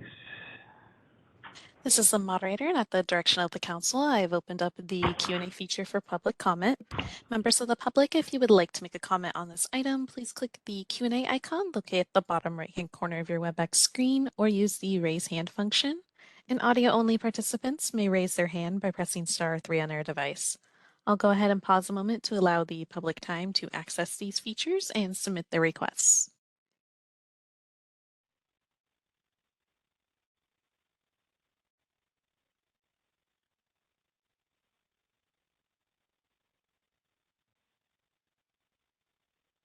All right, and seeing none, would you like me to close that Q&A panel? Yes, thank you. And then the last item on the policy agenda is 7I, which is just an update on our strategic plan objectives. I just wanted to quickly run through them.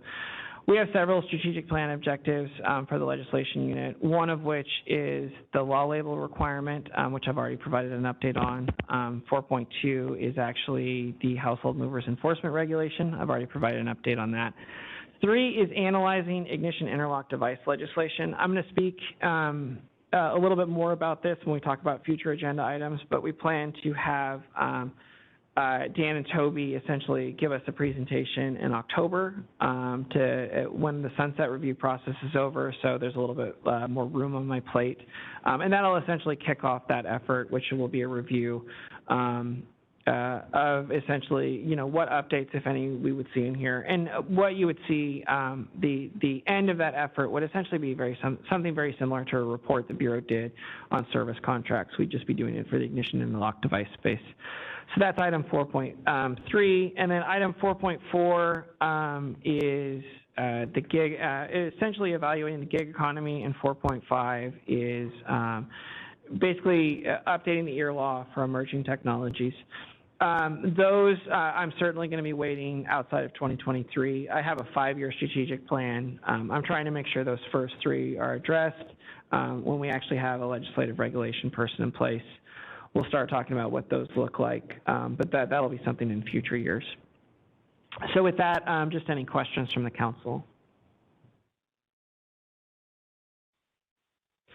Any questions from the council online?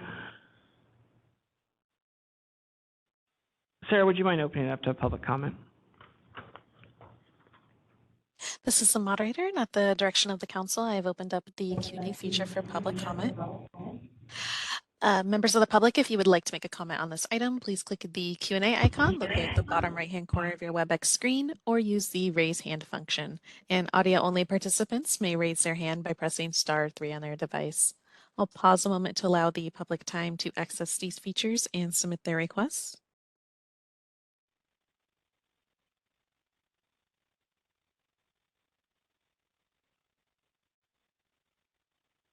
All right, and see none. Would you like me to close the Q&A panel?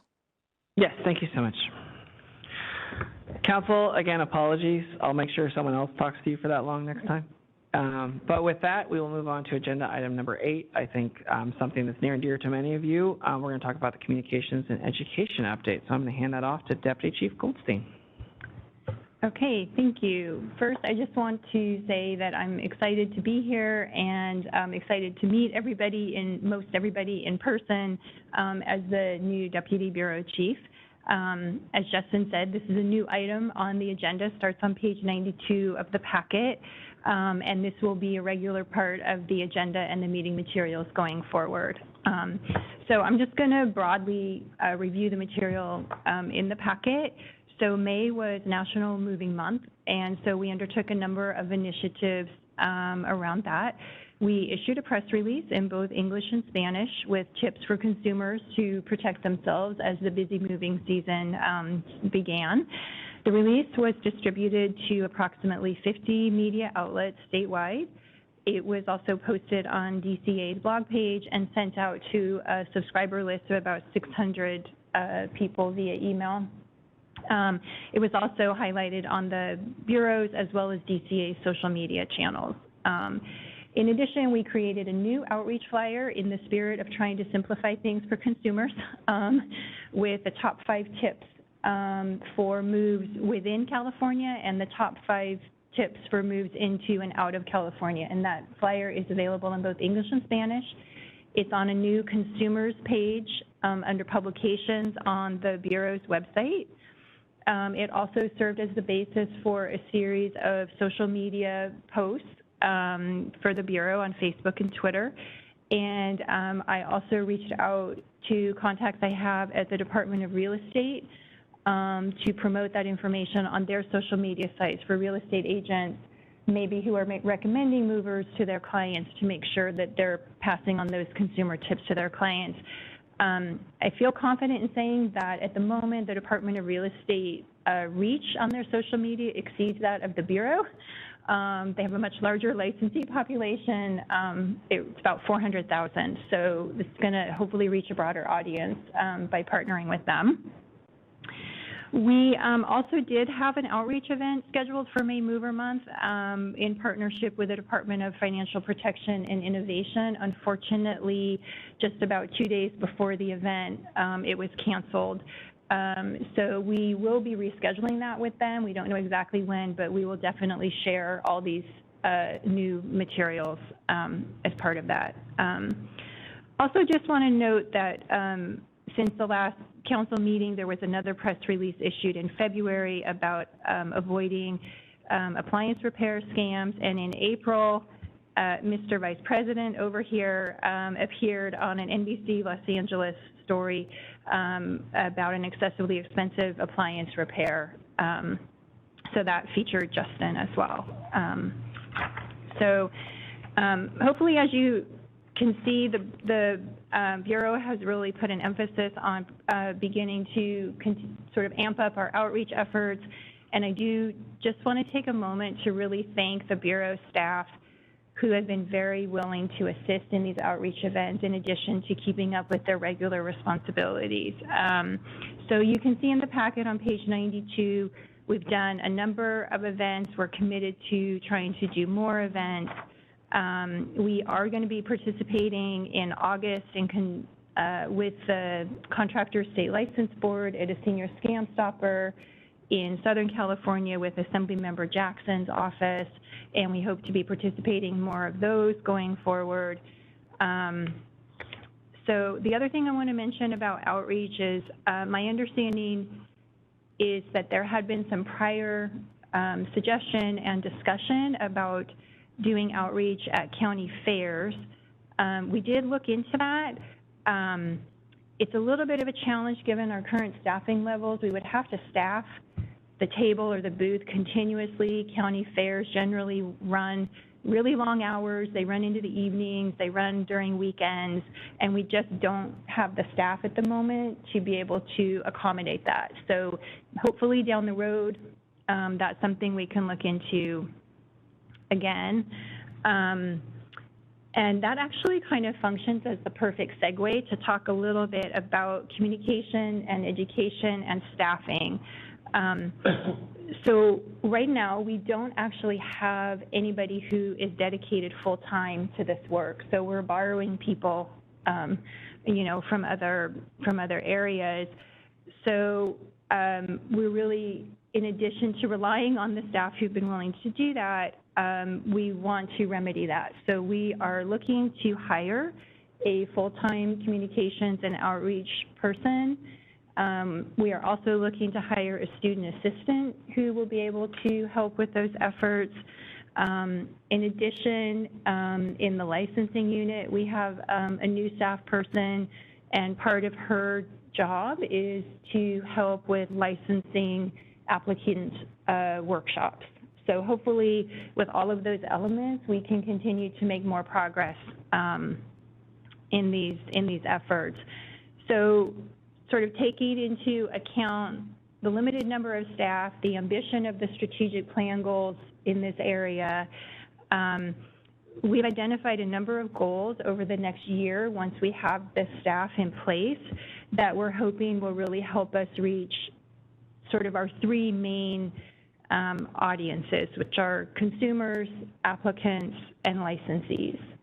So we want to update our existing material and hopefully develop some new material to make sure that the information that we have for consumers is updated and accurate, and we would do that for all three programs. We want to launch a virtual applicant workshop.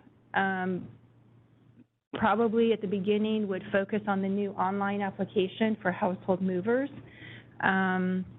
And we would be working with the licensing staff in order to do that. We also would like to develop and distribute an annual newsletter for licensees in all three programs with relevant information for them. And then near and dear to my heart, and as I can say with confidence, the hearts of the staff, I don't know about anybody else, would be a relaunch of the Bureau's website, about which I could say a lot, but I won't.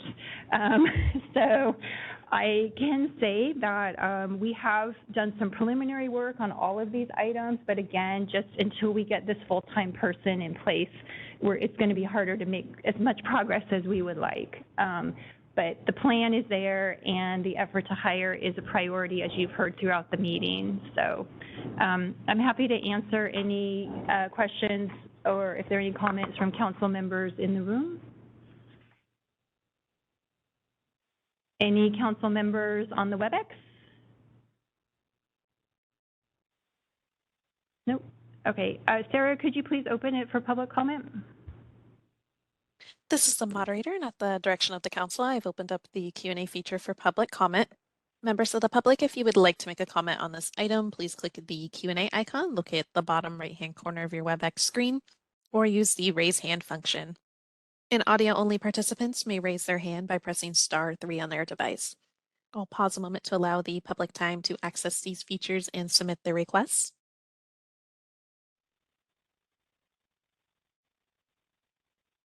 All right, and seeing none, would you like me to close that Q&A panel? Yes, please. Okay, and I'm going to hand it back to Justin for agenda item number 9. All right, so I just want to confirm with the council, we are set for Thursday, October 12th. So just before that, any concerns, anything come up? Yeah, Justin? Yes, sir. Steve Whitecamp. Understanding that we have colleagues planning a presentation for that October meeting, I apologize in saying that the 12th no longer works for me. I would be available the following Thursday, the 19th. I'm just out of country from the 5th to the 13th, and the 12th specifically. I'm receiving some award that's going to not allow me to break away and participate remotely. Got it. Before we proceed, Council, does anyone else have a difficulty with the 12th? I'm going to ask you in a second if you have an issue with the 19th. But does anyone have difficulty with the 12th? Okay. Microsoft Teams won't let me go that far out. Hold on. Bear with me just a minute so I can look at my calendar as well. Does anyone have a difficulty with the 19th at this point? Michael, can you see yours? Oh, you're good? Okay. Bear with me. I'm doing this on an iPad. This is Tom Keepers. I prefer the 12th. I can probably figure out a way to make it work, though. Thanks. Okay. All right. So with that understanding, what we'll do is we will set it. We'll keep it on the 12th. Steve, if you'd like anyone from CMSA, they can just sort of serve as a member of the public. That's perfectly fine. You can have them attend. Just give me a heads up. But we will keep it on the 12th of October. Another interesting thing. So now Steve's going to wince. I know so many of you are from Southern California, so I was considering a Southern California location for the October meeting. I just need to make sure that video is available. And what I would do for those in Northern California, I would still essentially have a site here in Northern California you could come to. But I just know so many of our members are from Southern California. Does anyone have any objection if I sort of create a council meeting where there's two sites? There's one here in Northern California and one in Southern California.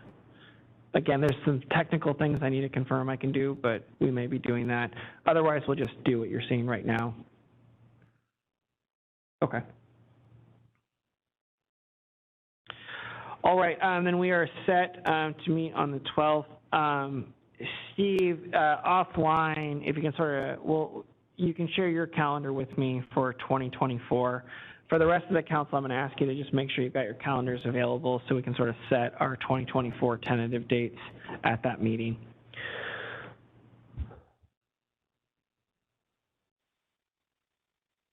All right, with that, any additional council member comment?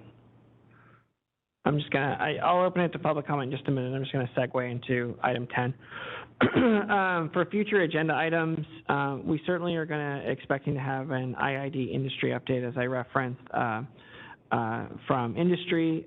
They're going to be meeting here soon just to talk amongst themselves about sort of what the content would be. I personally said I'm really interested in some comparison of how California does things versus other states in the union, and as well, sort of changes to the technology. One interesting thing that I've been hearing about is haptics, so an actual camera in your car that may be like sort of monitoring your behavior, but I know there's a lot of discussion out there. So I'm just sort of curious how the industry in general is changing. And Dan and Toby are going to be talking about that and then touch base with me. So I would expect something like a 30-minute presentation on that at our October meeting. We're also probably going to talk about online labeling. I'll give you a more detailed review for the Hufty space on that item as well at that meeting.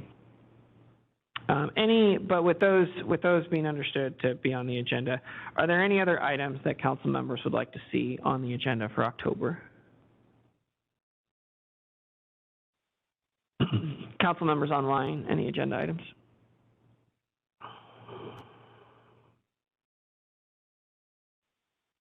All right, and Sarah, I'd like to open it up to public comment for items 9 and 10, please. This is the moderator, and at the direction of the council, I've opened up the Q&A feature for public comment. Members of the public, if you would like to make a comment for items 9 and 10, please click the Q&A icon located at the bottom right-hand corner of your WebEx screen, or use the raise hand function. And audio-only participants may raise their hand by pressing *3 on their device. I'll pause a moment to allow the public time to access these features and submit their requests.